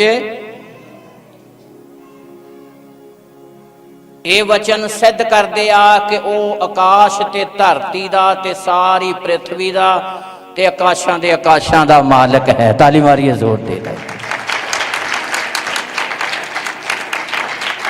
ਅੱਜ ਹੀ ਤੂੰ ਮੇਰੇ ਸੰਗ ਸਵਰਗ ਵਿੱਚ ਹੋਵੇਂਗਾ। ਇਹ ਉਹਨਾਂ ਜ਼ਿੰਦਗੀਆਂ ਦੇ ਲਈ ਪ੍ਰਭੂ ਨੇ ਉਹ ਵਚਨ ਪੂਰਾ ਕੀਤਾ ਕਿ ਉਹ ਪਾਪੀਆਂ ਨੂੰ ਬਚਾਉਣ ਲਈ ਜਗਤ ਵਿੱਚ ਆਇਆ। ਤੇ ਸੱਚਮੁੱਚ ਹੀ ਜਿਹੜੀਆਂ ਜ਼ਿੰਦਗੀਆਂ ਇਕਰਾਰ ਕਰ ਲੈਂਦੀਆਂ, ਉਹਨੂੰ ਆਪਣਾ ਮੁਕਤੀ ਦਾਤਾ ਗ੍ਰਹਿਣ ਕਰ ਲੈਂਦੀਆਂ, ਮੰਨ ਲੈਂਦੀਆਂ ਕਿ ਸੱਚਮੁੱਚ ਹੀ ਉਹਨੇ ਨਿਆਂ ਕਰਨ ਲਈ ਆਉਣਾ ਆ, ਉਹ ਜ਼ਿੰਦਗੀਆਂ ਪਰਮੇਸ਼ਰ ਦੇ ਰਾਜ ਦੀਆਂ ਹੱਕਦਾਰ ਬਣਦੀਆਂ। ਔਰ ਇਸੇ ਲਈ ਪਹਿਲੀ ਰੋਹ ਜਿਹਨੂੰ ਪ੍ਰਭੂ ਯਿਸੂ ਮਸੀਹ ਸਵਰਗ ਦੇ ਵਿੱਚ ਲੈ ਕੇ ਗਿਆ, ਉਹ ਸੀ ਜਿਹਨੇ ਸਾਰੀ ਉਮਰ ਡਾਕੇ ਮਾਰੇ, ਸਾਰੀ ਉਮਰ ਬੁਰਾਈ ਕੀਤੀ, ਪਰ ਜ਼ਿੰਦਗੀ ਦੇ ਆਖਰੀ ਪਲਾਂ ਦੇ ਉੱਤੇ ਉਹਨੇ ਜ਼ਮੀਨ ਤੇ ਰਹਿੰਦਿਆਂ, ਸਰੀਰ 'ਚ ਰਹਿੰਦਿਆਂ ਆਪਣੇ ਗੁਨਾਹਾਂ ਦਾ ਇਕਰਾਰ ਕੀਤਾ, प्रभु यीशु मसीह नूं मुक्तिदाता ग्रहण कर लिया ते नाल ही प्रभु ने कहा अज ही तू मेरे नाल स्वर्ग विच। यह गल क्लीयर कर दिया कि सचमुच ही वह आकाशां दे आकाश ते स्वर्ग दा मालिक है। वह जमीन ते आया इसलिए ही ताकि पापी ते गुनाहगार बचाए जान। ते वह पहली रूह जिन्हें सारी उम्र डाके मारे बुराई की पर आखिरी दिनों च इकरार किया उन्होंने अपना मुक्तिदाता ग्रहण कर लिया ते प्रभु ने आख्या अज ही तू मेरे नाल स्वर्ग विच। जिहड़ियां जिंदगियां इकरार करदियां पश्चाताप करदियां वो परमेश्वर दे राज दियां हकदार बनदियां। ये दो डाकुआं दी तस्वीर यह दुनिया दे दो लोकां दी तस्वीर है। यह जमीन ते दो तरह के इंसान ने। जिहड़ी डाकुआं दी तस्वीर है एक वो लोग ने जिहड़े अपराध करते बुराई करते दुख दे विच पै के भी वो परमेश्वर तो डरते नहीं, अपने गुनाहां दा इकरार नहीं करते। जिहड़े दुख च भी पैंदे ने मुसीबतां च पैंदे ने पर अपने गुनाहां दा इकरार नहीं करते, वो पिघलते नहीं। उन्हां दे लिए कोई माफी नहीं, कोई बचाव नहीं। पर दूसरी तस्वीर वो आ जिहड़े दुख विच पैंदे ने, पिघलते ने, पश्चाताप करते ने, अपना ध्यान परमेश्वर वाल लाउंदे ने, गुनाहां तो मुड़दे ने ते परमेश्वर दे अनुग्रह दे नाल वो जिंदगियां हमेशा दे जीवन दियां हकदार बन जांदियां। दुख आउंदा आ एक पिघल जाते ने, एक मुड़ आउंदे ने, वो बचाए जाते ने। पर एक वो ने जिहड़े दुख दे विच भी कठोरता ही रखते हैं, नास्तिक बने रहंदे ने, अपने अपराधां दा इकरार करन दी बजाय उन्हां स्थितियां दे विच भी वो परमेश्वर च दोष कढदे ने। उन्हां दे बचाव दा कोई भी हल। दूसरे वो ने जिहड़े दुख आउंदा, कष्ट आउंदा, मुसीबत आउंदी आ, वो परमेश्वर वाल मुड़दे ने ते वो बचाए जाते ने। इसलिए प्रभु ने उस डाकू नूं कहा अज ही तू मेरे नाल स्वर्ग विच होवेगा। ताली मारिए जोर दे नाल। इसलिए जिहड़े पश्चाताप करते ने, जिहड़े उन्होंने मुक्तिदाता करके ग्रहण करते हैं, वो सचमुच ही हमेशा की जिंदगी के वारिस बनते हैं।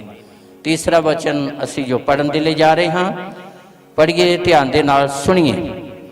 यूहन्ना दी अंजील 19 अध्याय उहदी 26 ते 27 आयत।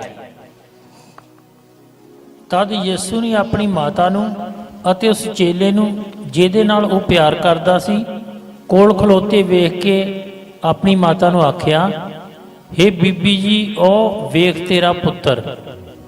ਫਿਰ ਉਸ ਚੇਲੇ ਨੂੰ ਕਿਹਾ, ਉਹ ਵੇਖ ਤੇਰੀ ਮਾਤਾ। ਅਤੇ ਉਸੇ ਵੇਲੇ ਉਹ ਚੇਲਾ ਉਹਨੂੰ ਆਪਣੇ ਘਰ ਲੈ ਗਿਆ। हालेलुया। ये तीसरा वचन है, ध्यान दे नाल सुनिए।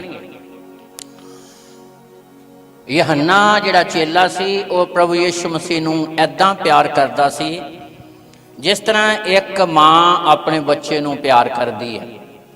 बहुत सारे हवाले सानूं मिलदे आ कि यूहन्ना चेला जिहड़ा सी वो प्रभु यीशु मसीह की छाती के उत्ते ढासना ला के सौंदा सी। जिद्दां एक मां अपने बच्चे नूं अपनी छाती ते सड़ा लैंदी है, इदां यूहन्ना दा जिहड़ा अपने गुरु प्रभु यीशु मसीह दे नाल प्यार रिश्ता सी। इहदा एक सबूत सानूं बहुत वधिया करके मिलदा मत्ती दी अंजील, मरकस दी अंजील, लूका दी अंजील और यूहन्ना दी अंजील। जो कुछ तुहानूं यूहन्ना दी अंजील चों मिलेगा प्यार प्यार प्यार, वो तुहानूं बाकी अंजीलां चों घट मिलेगा। क्योंकि यूहन्ना प्रभु यीशु मसीह नूं ऐदां ही प्यार करदा सी जिद्दां एक बच्चा मां नूं प्यार करदा है। इसलिए यूहन्ना दी अंजील चों तुहानूं मुहब्बत दा पूरा जिक्र मिलेगा। इसलिए यूहन्ना 3:16 च लिखिया, परमेश्वर ने जगत नूं अजिहा प्यार किया। फिर 3 पत्तरियां वो भी यूहन्ना दियां, फिर प्रकाश की पोथी वो भी यूहन्ना दी। हुण गल समझनी आ, जिन्ना यूहन्ना प्यार करदा सी ओने गहरे भेत हज़ारां हज़ारां सालां दे परमेश्वर ने यूहन्ना चेले दे उत्ते ही प्रगट कीते। पातमस टापू च उहनूं रखिया गया, उहदियां अखां खोल दित्तियां परमेश्वर ने रूहानी। जो कुछ हज़ारां सालां बाद वापरन वाला सी परमेश्वर ने इसे यूहन्ना चेले नूं ही दिखाया। प्रकाश की पोथी, 3 पत्रियां ते अंजील, ये 5 यूहन्ना चेले दियां ही आ। उसे चेले नूं प्रभु यीशु मसीह ने सलीब ते की किया, पढ़िए हुण ध्यान नाल सुनिए। प्रभु यीशु मसीह सलीब ते आ दुख विच दी गुजरिया, फिर भी जमीनी रिश्ते नातियां दे प्रति वफादार है। साडे लिए ये गल सीखनी बहुत ज़्यादा जरूरी है। अपने घर च रहने, समाज च रहने, जमीनी रिश्ते नातियां दे प्रति वफादार बनो। जिहड़ा आदर आप तो वड्डे दा बनदा आ, दिल दी चाह दे नाल आदर दिओ। ये क्वालिटी जे तुहाडे अंदर आवेगी तुसीं सच्चे मसीही होवोगे। प्रभु यीशु मसीह अपने चेले यूहन्ना नूं एक मां की तरह प्यार करदा सी ते यूहन्ना यीशु मसीह नूं इदां प्यार करदा सी एक पुत्र की तरह, कि मैं उहदा पुत्र है तो वह मेरी की है मां। तो यीशु इदां प्यार करदा सी कि मेरा चेला नहीं पुत्र है। इदां मां पुत वाला प्यार सी यूहन्ना दा प्रभु यीशु मसीह दे नाल। इसलिए प्रभु यीशु मसीह ने सलीब दे उत्ते ये शब्द जिहड़े कहे ने, पढ़िए ध्यान दे नाल सुनिए। हाँ जी, 26 और 27 है। पहला 26 पढ़िए। तद यीशु ने अपनी माता नूं ਅਤੇ ਉਸ ਚੇਲੇ ਨੂੰ ਜਿਹਦੇ ਨਾਲ ਉਹ ਪਿਆਰ ਕਰਦਾ ਸੀ ਕੋਲ ਖਲੋਤੇ ਵੇਖ ਕੇ ਆਪਣੀ ਮਾਤਾ ਨੂੰ ਆਖਿਆ। ਹਾਂ, ਚੇਲਾ ਵੀ ਉੱਥੇ ਹੀ ਆ ਤੇ ਮਾਤਾ ਵੀ ਉੱਥੇ ਹੀ ਹੈ। हे ਬੀਬੀ ਜੀ, ਉਹ ਵੇਖ ਤੇਰਾ ਪੁੱਤਰ। ਬਸ, ਹਾਲੇਲੂਇਆ। ਮਰੀਅਮ ਨੂੰ ਕੀ ਕਿਹਾ? हे ਬੀਬੀ, ਉਹ ਵੇਖ ਤੇਰਾ। ਕਿਹਨੂੰ ਕਿਹਾ? ਮਰੀਅਮ ਨੂੰ ਕਿਹਾ, यूहन्ना ਵੱਲ ਇਸ਼ਾਰਾ ਕਰਕੇ। ਅੱਗੇ मैं तेरा पुत्र सी ते हुण यूहन्ना तेरा की है? पुत्र है।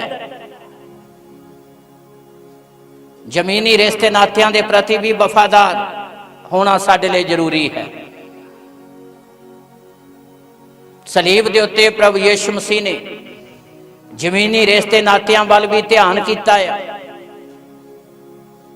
मरियम नूं कहा, हे बीबी वेख ओ तेरा पुत्र है। अगे मैं तेरा पुत्र सी। हाँ जी।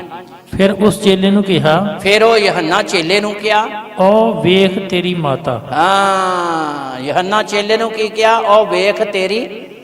अगे मैं तेनू माता बड़ा प्यार दिता। ताली मारिए जोर दे नाल। ते हुण ओ वेख तेरी, वो तेनू प्यार देवेगी। अगे हाँ जी। ਅਤੇ ਉਸੇ ਵੇਲੇ ਉਹ ਚੇਲਾ ਉਸ ਨੂੰ ਆਪਣੇ ਘਰ ਲੈ ਗਿਆ।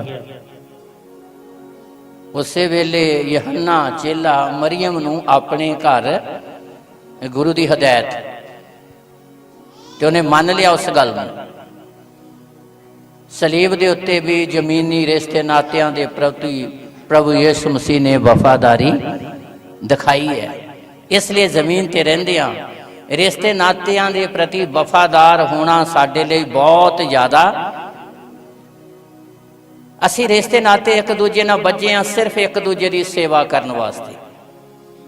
जिन्ने भी रिश्ते नाते आ सिर्फ एक दूजे की सेवा वास्ते आ। ये जमीन तो कुछ नहीं ले जाने वाले। प्रभु यीशु मसीह ने कहा, जे कोई सरदार बनना चाहता है तो टहलुआ बने। की बने? टहलुआ बने। क्योंकि मनुख का पुत्र सेवा कराउण नहीं बल्कि सेवा करन ते बहुत सारियां दे थां निस्तारे दा मुल भरन लई अपनी जान देन। वो सेवा की है उन्हें आके गुरु ने। अपन रिश्ते नाते जिन्ने जुड़े हाँ एक दूजे दे नाल शरीरक तौर पर भी एक दूजे दे असी सहयोगी हाँ। जदों असी रिश्ते नातियां दे प्रति वफादार हुन्ने हाँ ते परमेश्वर भी अपनी कृपा साडे उत्ते बहाल करता है। रिश्ते नातियां दे प्रति वफादार होना बहुत ज़्यादा जरूरी है। ये गल गुरु ने सलीब दे उत्ते सिखाई है।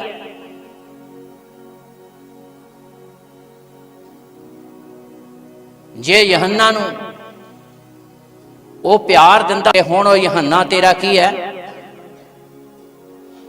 ਇਸ ਲਈ ਜ਼ਮੀਨੀ ਰਿਸ਼ਤੇ ਨਾਤਿਆਂ ਦੇ ਪ੍ਰਤੀ ਵੀ ਵਫਾਦਾਰ ਹੋਣਾ ਸਾਡੇ ਲਈ ਬਹੁਤ ਜ਼ਿਆਦਾ ਜ਼ਰੂਰੀ ਹੈ।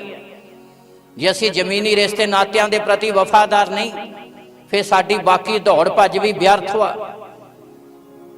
ਅਸੀਂ ਇੱਕ ਦੂਜੇ ਨਾਲ ਜੁੜੇ ਆ, ਖੁਦਾ ਨੇ ਸਾਨੂੰ ਜੋੜਿਆ ਆ, ਇਹ ਸਿਰਫ ਇੱਕ ਦੂਜੇ ਦੀ ਹੀ ਸੇਵਾ ਕਰਨ ਦੇ ਲਈ ਆ।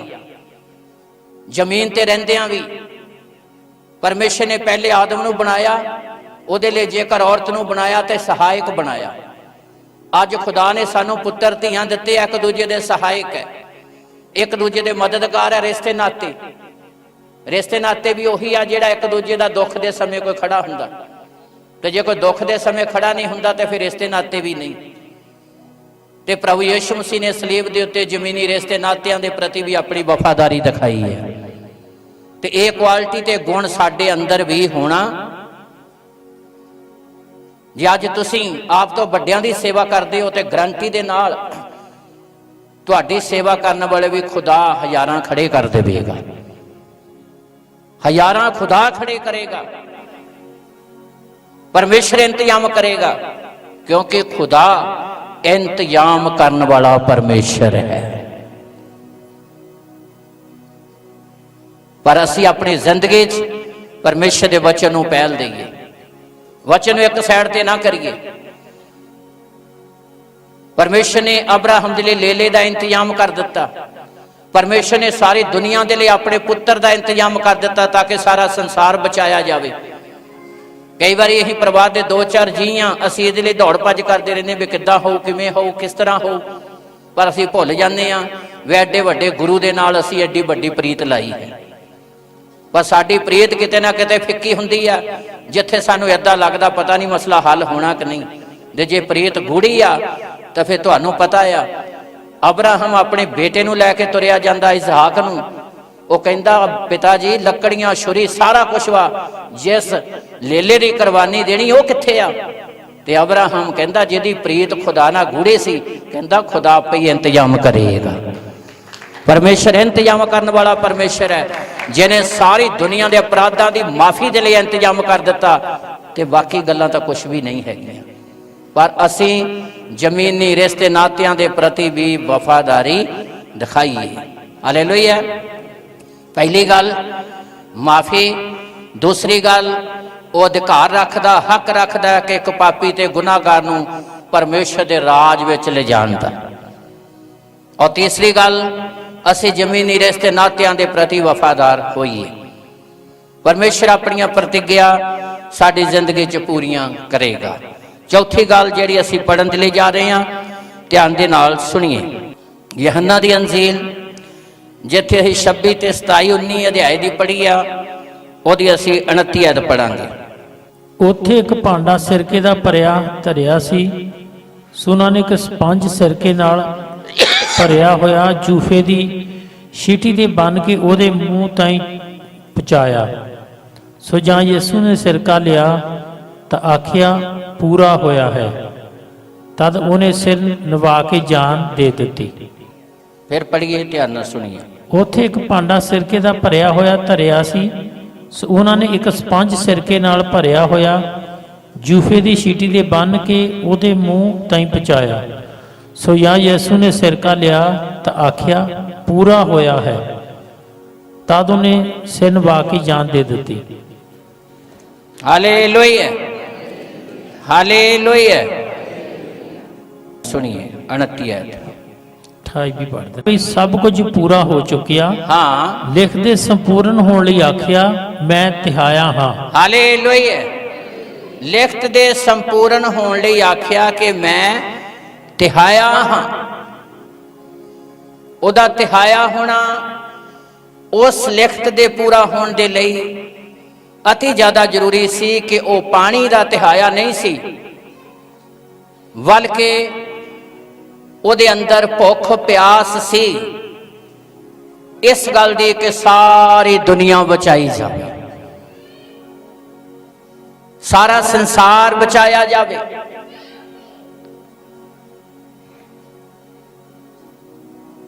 ਕਿ ਜਦ ਤੱਕ ਸਾਰਾ ਸੰਸਾਰ ਬਚਾਇਆ ਨਹੀਂ ਜਾਵੇਗਾ ਉਹ ਸੰਤੁਸ਼ਟ ਨਹੀਂ ਹੋਵੇਗਾ। ਇਸ ਲਈ ਲੂਕਾ ਦੀ ਅੰਜੀਲ 12 ਦੇ 50 ਦੇ ਅਨੁਸਾਰ ਪ੍ਰਭੂ ਯੀਸ਼ੂ ਮਸੀਹ ਨੇ ਆਖਿਆ, ਮੈਂ ਹਜੇ ਇੱਕ ਬਪਤਿਸਮਾ ਲੈਣਾ ਆ, ਜਦ ਤੱਕ ਨਹੀਂ ਲੈਂਦਾ ਮੈਂ ਕਿੱਡਾ ਔਖਾ ਰਹਾਂਗਾ। ਇਹ ਆਤਮਿਕ ਤ੍ਰੇਹ ਸੀ ਕਿ ਉਦੋਂ ਹੀ ਸੰਤੁਸ਼ਟ ਹੋਵਾਂਗਾ ਜਦੋਂ ਮੈਂ ਆਪਣੇ ਜੀਵਨ ਦੀ ਕੁਰਬਾਨੀ ਦਿਆਂਗਾ ਤੇ ਸਾਰਾ ਸੰਸਾਰ ਬਚਾਇਆ ਜਾਵੇਗਾ। ਇਸ ਲਈ ਸਲੀਬ ਦੇ ਉੱਤੇ ਪ੍ਰਭੂ ਯੀਸ਼ੂ ਮਸੀਹ ਨੇ ਚੌਥੀ ਗੱਲ ਜਿਹੜੀ ਉਹ ਆਪਣੀ ਅੰਦਰਲੀ ਪੇਸ਼ ਕੀਤੀ ਕਿ ਮੈਂ ਚਾਹੁੰਦਾ ਸਾਰਾ ਸੰਸਾਰ ਬਚਾਇਆ ਜਾਵੇ। ਇਹ ਆਤਮਿਕ ਪਿਆਸ ਸੀ ਕਿ ਮੇਰਾ ਮਨ ਉਦੋਂ ਸੰਤੁਸ਼ਟ ਹੋਵੇਗਾ ਜਦੋਂ ਹਰ ਇੱਕ ਗੁਨਾਹਗਾਰ ਬਚਾਇਆ ਜਾਵੇਗਾ। ਰੂਹਾਂ ਦੀ ਤੇਜ਼ ਸੀ, ਪਿਆਸ ਸੀ ਕਿ ਸਾਰੀ ਦੁਨੀਆ ਹੀ ਬਚਾਈ ਜਾਵੇ, ਨਾ ਕਿ ਪਾਣੀ ਦੀ ਗੱਲ।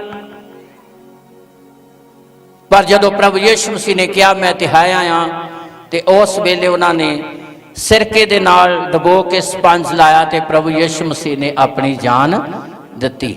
ਸੋ ਚੌਥੀ ਗੱਲ ਪ੍ਰਭੂ ਯੀਸ਼ੂ ਮਸੀਹ ਨੇ ਪੇਸ਼ ਕੀਤੀ ਕਿ ਮੈਂ ਇਸ ਲਈ ਆਇਆ ਤਾਂ ਕਿ ਸਾਰਾ ਸੰਸਾਰ ਬਚਾਇਆ ਜਾਵੇ। ਮੇਰੀ ਇਹ ਤ੍ਰੇਹ ਆ, ਮੇਰੀ ਇਹ ਪਿਆਸ ਹੈ। ਮੇਰੀ ਪਿਆਸ ਉਦੋਂ ਬੁਝੇਗੀ ਜਦੋਂ ਸਾਰਾ ਸੰਸਾਰ ਬਚਾਇਆ ਜਾਵੇਗਾ। ਹਾਲੇਲੂਇਆ। ਇਸ ਲਈ ਅਸੀਂ ਪੰਜਵੀਂ ਗੱਲ ਪੜ੍ਹਨ ਦੇ ਲਈ ਜਾ ਰਹੇ ਹਾਂ। ਪੜ੍ਹੀਏ ਔਰ ਧਿਆਨ ਦੇ ਨਾਲ ਸੁਣੀਏ। ਮੱਤੀ ਦੀ ਅੰਜੀਲ 27 ਅਧਿਆਇ ਉਹਦੀ 46 ਐਤ। ਔਰ ਤੀਏ ਪਹਿਰ ਯਿਸੂ ਨੇ ਉੱਚੀ ਆਵਾਜ਼ ਨਾਲ ਪੁਕਾਰਿਆ।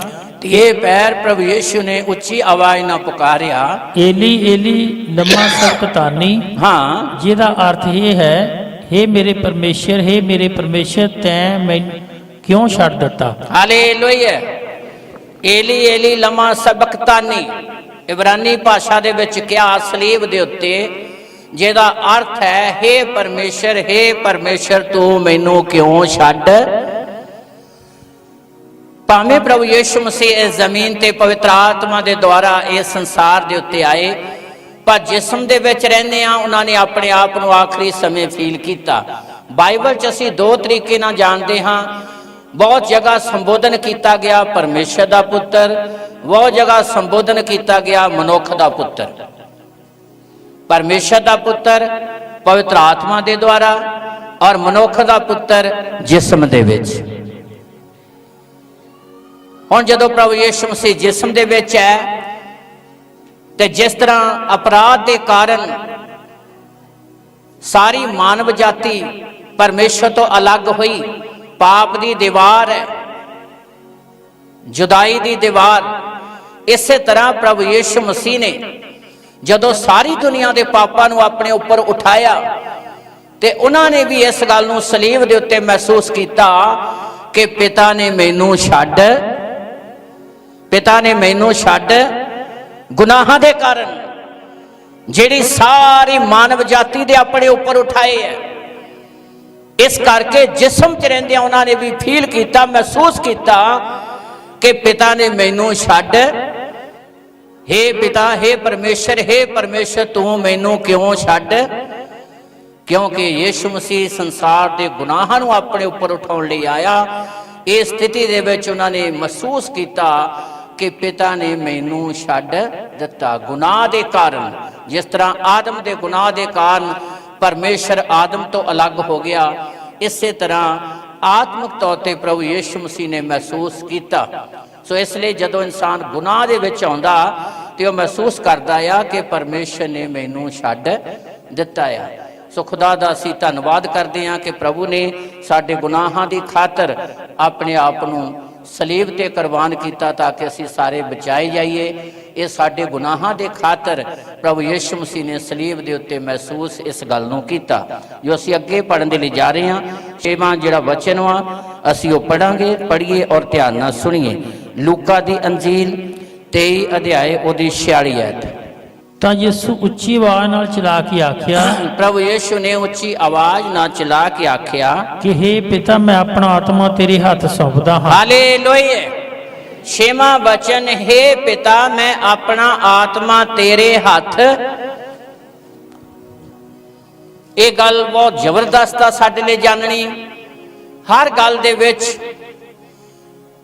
चाहे दुख कष्ट मुसीबत दोष लगे, बहुत कुछ होया, प्रभु ने हमेशा अपने आप को पिता के हाथ दिता।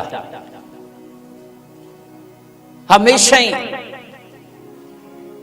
पतरस बयान करदा, गालियां खा के गाली नहीं दिंदा सी, ਉਹਦੇ ਮੂੰਹ ਚੋਂ ਕੋਈ ਵਲ ਛਲ ਦੀ ਗੱਲ नहीं निकली। वो अपने आप को जथा रथ सच्चा न्याय करने वाले दे हाथ सौंपदा सी। और ये गल सिद्ध की साडे सारियां लई जानन की जरूरत है कि असीं हर स्थिति च अपने आप को परमेश्वर के हाथ देईए। हर स्थिति च असीं हैगे ही उहदे। इसलिए 6वें वचन दे विच, हे पिता मैं अपना आत्मा तेरे हाथ, क्योंकि मैं तेरा है, तो ही मैनू भेजिया है, ते मैं सारे काम नूं संपूर्ण करके हुण अपना आत्मा तेरे हाथ दिंदा। असीं उहदे आ, उहने सानू बनाया, उहने सानू रचिया आ। हर स्टेप हर हालात दे विच असीं अपने आप नूं उहदे हाथ देईए। किसी कानून नूं अपने हाथ ना लईए, कुछ भी अपनी मर्जी ना बोलीए, असीं खुदा दे वचन दे अनुसार। 6वीं गल जिहड़ी असीं बाइबल चों वचन पढ़दे हां कि हे पिता मैं अपना आत्मा तेरे हाथ, हर स्थिति च असीं अपने आप को खुदा दे हाथ देईए। 7वां वचन असीं पढ़न दे लई जा रहे हां, जो आखिरी वचन है यूहन्ना दी अंजील 19 अध्याय ओदी 30 आयत।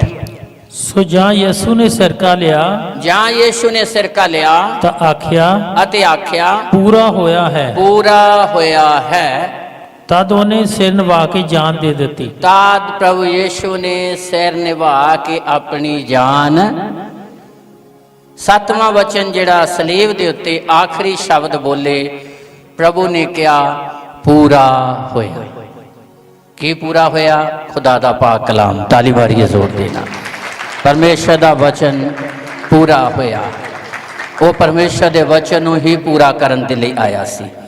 उन्हें परमेश्वर के वचन नूं तोड़िया नहीं, बल्कि पूरा ही किया ते सिर निभा के अपनी जान दे दी। हालेलुया। इसलिए मेरे भाई भैणों, ये 7 खास वचन ने जिहड़े मसीही होने के नाते साडे लिए जानने बड़े ज़्यादा जरूरी आ। और इन्हां वचनों दे विच साडे लिए बने रहना बहुत ज़्यादा जरूरी आ।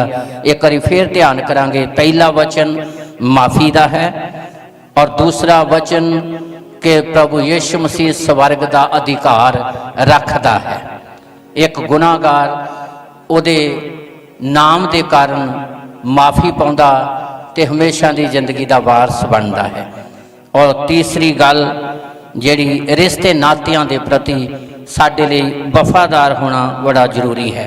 चौथी गल, साडे अंदर भी जिद्दां गुरु के अंदर तेज सी प्यास सी कि सारा संसार बचाया जाए, इदां ही साडे अंदर भी रूहां नूं बचाउण दे लई भुख प्यास होनी, परमेश्वर नूं प्रसन्न करन लई भुख प्यास होनी चाहिदी है। हालेलुया। पंजवीं गल जिहड़ी ये असी हमेशा याद रखिए कि जे असी परमेश्वर के वचन तो बेमुख हुंदे हां ते क्लीयर है कि खुदा भी साडे तो बेमुख हो जाता है। और 6वीं गल जिहड़ी जाननी जरूरी है कि हर स्थिति च असी अपने आप को परमेश्वर के हाथ देईए। ते 7वीं आखिरी गल कि असी अपनी जिंदगी के द्वारा हमेशा परमेश्वर के वचन को पूरा करने लई तत्पर रहिए। एक ऐत पढ़ांगे, उस तो बाद समाप्त करांगे। परमेश्वर तुहानू बरकत देवे। और मत्ती दी अंजील 27 अध्याय ओदी 51 ऐत पढ़ांगे ते उस तो बाद दे विच असी प्रभु भोज की रस्म दे वल जावांगे। खुदा बरकत देवे, वड्डी किरपा करे। और देखो हैकल दा पर्दा उपरों लैके हेठा ताईं पाट के 2 हो गया। हाँ, सिर निभा के प्रभु यीशु मसीह ने जान दे दी। और जिद्दां ही जान दी वापरिया की होया? जिहदे लई आया सी एकदम वो सब कुछ हो गया। जिहदे लई आया सी, किहड़े काम लई आया सी? जिहड़ी आदम ते परमेश्वर दे दरम्यान जुदाई दी दीवार, पाप दी दीवार जिहड़ी खड़ी हो गई है, जिहड़ा पर्दा आ गया या उस पर्दे नूं हटाउण दे लई ਉਸ ਪਾਪ ਵਾਲੀ ਦੀਵਾਰ ਨੂੰ ਢਾਉਣ ਦੇ ਲਈ, ਮਾਨਵ ਜਾਤੀ ਦਾ ਪਰਮੇਸ਼ਰ ਨਾਲ ਮਿਲਾਪ ਕਰਾਉਣ ਦੇ ਲਈ ਆਇਆ ਸੀ। ਪੜ੍ਹੀਏ, ਜਿੱਦਾਂ ਹੀ ਪ੍ਰਭੂ ਯਿਸੂ ਮਸੀਹ ਨੇ ਸਿਰ ਨਿਭਾ ਕੇ ਜਾਨ ਦੇ ਦਿੱਤੀ, ਔਰ ਵੇਖੋ ਹੈਕਲ ਦਾ ਪਰਦਾ, ਔਰ ਵੇਖੋ ਹੈਕਲ ਦਾ ਪਰਦਾ ਉੱਪਰੋਂ ਲੈ ਕੇ ਹੇਠਾਂ ਤਾਈਂ, ਉੱਪਰੋਂ ਲੈ ਕੇ ਹੇਠਾਂ ਤਾਈਂ ਪਾਟ ਕੇ ਦੋ ਹੋ ਗਿਆ, ਪਾਟ ਕੇ ਦੋ ਭਾਗ ਹੋ ਗਿਆ, ਅਤੇ ਧਰਤੀ ਕੰਬੀ, ਅਤੇ ਧਰਤੀ ਕੰਬੀ, ਅਤੇ ਪੱਥਰ ਤਿੜਕ ਗਏ, ਪੱਥਰ ਤਿੜਕ ਗਏ, ਅਤੇ ਕਬਰਾਂ ਖੁੱਲ ਗਈਆਂ, ਅਤੇ ਕਬਰਾਂ ਖੁੱਲ ਗਈਆਂ, ਅਤੇ ਸੁੱਤੇ ਹੋਏ ਸੰਤਾਂ ਦੀਆਂ ਬਥੇਰੀਆਂ ਲੋਥਾਂ ਉਠਾਈਆਂ ਗਈਆਂ। ਸੁੱਤੇ ਹੋਏ ਸੰਤਾਂ ਦੀਆਂ ਬਥੇਰੀਆਂ ਜਿਹੜੀਆਂ ਲੋਥਾਂ ਸੀਗੀਆਂ ਉਹ ਉੱਪਰ ਉਠਾਈਆਂ ਗਈਆਂ, ਭਾਵੋ ਜੀ ਉੱਠੇ ਜਦੋਂ ਯਿਸੂ ਮਸੀਹ ਨੇ ਜਾਨ ਦੇ ਦਿੱਤੀ। ਹਾਲੇਲੂਇਆ। ਹੈਕਲ ਦਾ ਪਰਦਾ ਉੱਪਰੋਂ ਲੈ ਕੇ ਹੇਠਾਂ ਤੱਕ ਪਾਟ ਕੇ ਕੀ ਹੋ ਗਿਆ? ਦੋ ਭਾਗ ਹੋ ਗਿਆ। ਉਹ ਜਿਹੜੀ ਪਾਪ ਦੀ ਦੀਵਾਰ ਸੀ ਉਹ ਹਮੇਸ਼ਾ ਦੇ ਲਈ ਟਿੱਠ ਗਈ, ਜਿਹੜਾ ਪਰਦਾ ਸੀ ਉਹ ਹਮੇਸ਼ਾ ਦੇ ਲਈ ਅਲੱਗ ਹੋ ਗਿਆ, ਤੇ ਮਾਨਵ ਜਾਤੀ ਦਾ ਪਰਮੇਸ਼ਰ ਦੇ ਨਾਲ ਮਿਲਾਪ ਹੋਇਆ, ਕਿਉਂਕਿ ਯਿਸੂ ਦੀ ਕੁਰਬਾਨੀ ਹੋਈ ਇਸੇ ਦੇ ਲਈ ਹੈ। ਜਿੱਥੇ ਇਨਸਾਨ ਪਰਮੇਸ਼ਰ ਦੀ ਹੈਕਲ ਦੇ ਵਿੱਚ ਅਤ ਪਵਿੱਤਰ ਸਥਾਨ ਦੇ ਵਿੱਚ ਜਾ ਨਹੀਂ ਸਕਦਾ ਸੀ, ਓਨਲੀ ਜਾਜਕ ਨੂੰ ਹੀ ਜਾਣ ਦਾ ਹੱਕ ਸੀ। ਪਰਮੇਸ਼ਰ ਨੇ ਆਪਣੇ ਪੁੱਤਰ ਯਿਸੂ ਦੀ ਕੁਰਬਾਨੀ ਦੇ ਵਸੀਲੇ ਉਸ ਪਰਦੇ ਨੂੰ ਹਟਾ ਦਿੱਤਾ, ਉਸ ਦੀਵਾਰ ਨੂੰ ਢਾ ਦਿੱਤਾ। ਅੱਜ ਇਸ ਲਈ ਅਸੀਂ ਯਿਸੂ ਮਸੀਹ ਦੇ ਨਾਂ 'ਚ ਮਾਫੀ ਪਾਉਂਦੇ ਹਾਂ, ਛੁਟਕਾਰਾ ਪਾਉਂਦੇ ਹਾਂ, ਤੇ ਹਮੇਸ਼ਾ ਦੀ ਜ਼ਿੰਦਗੀ ਦੇ ਵਾਰਸ ਬਣਦੇ ਹਾਂ। ਯਿਸੂ ਦੀ ਕੁਰਬਾਨੀ ਹੋਈ ਇਸੇ ਲਈ ਹੈ। ਇਸ ਲਈ ਅਤੀ ਜ਼ਿਆਦਾ ਜ਼ਰੂਰੀ ਅੱਜ ਦੇ ਦਿਨ ਨੂੰ ਅਸੀਂ ਜਾਣੀਏ, ਉਹਨਾਂ ਵਚਨਾਂ 'ਤੇ ਧਿਆਨ ਕਰੀਏ, ਤੇ ਜਦੋਂ ਵਚਨਾਂ 'ਤੇ ਧਿਆਨ ਕਰਾਂਗੇ ਤੇ ਖੁਦਾ ਨੇ ਜਿਸ ਕੰਮ ਲਈ ਸਾਨੂੰ ਚੁਣਿਆ ਤੇ ਬੁਲਾਇਆ ਆ, ਪਰਮੇਸ਼ਰ ਆਪਣੀਆਂ ਯੋਜਨਾ ਸਾਡੇ ਜੀਵਨ 'ਚ ਪੂਰੀਆਂ ਕਰੇਗਾ। ਅੱਖਾਂ ਬੰਦ ਕਰਾਂਗੇ, ਪ੍ਰਾਰਥਨਾ ਕਰਾਂਗੇ। ਸਰਵ ਸ਼ਕਤੀਮਾਨ ਪਿਤਾ, ਤੂੰ ਦਇਆ ਦਾ ਸਾਗਰ ਤੇ ਕਿਰਪਾ ਦਾ ਧਨੀ ਆ। ਜਿੰਨੇ ਤੇਰੀ ਹਜ਼ੂਰੀ 'ਚ ਆ ਗਏ ਆ, ਤੇਰਾ ਅਨੁਗ੍ਰਹਿ ਹੋਵੇ। ਆਉਣ ਵਾਲੇ ਸਮੇਂ ਤੇਰੇ ਵੱਡੇ ਫਜ਼ਲ ਦੇ ਨਾਲ ਭਰਪੂਰ ਹੋਣ। ਆਸ਼ੀਸ਼ ਦਿਓ। ਪ੍ਰਭੂ ਯਿਸੂ ਦੇ ਪਵਿੱਤਰ ਨਾਮ 'ਚ ਮੰਗਦੇ ਹਾਂ।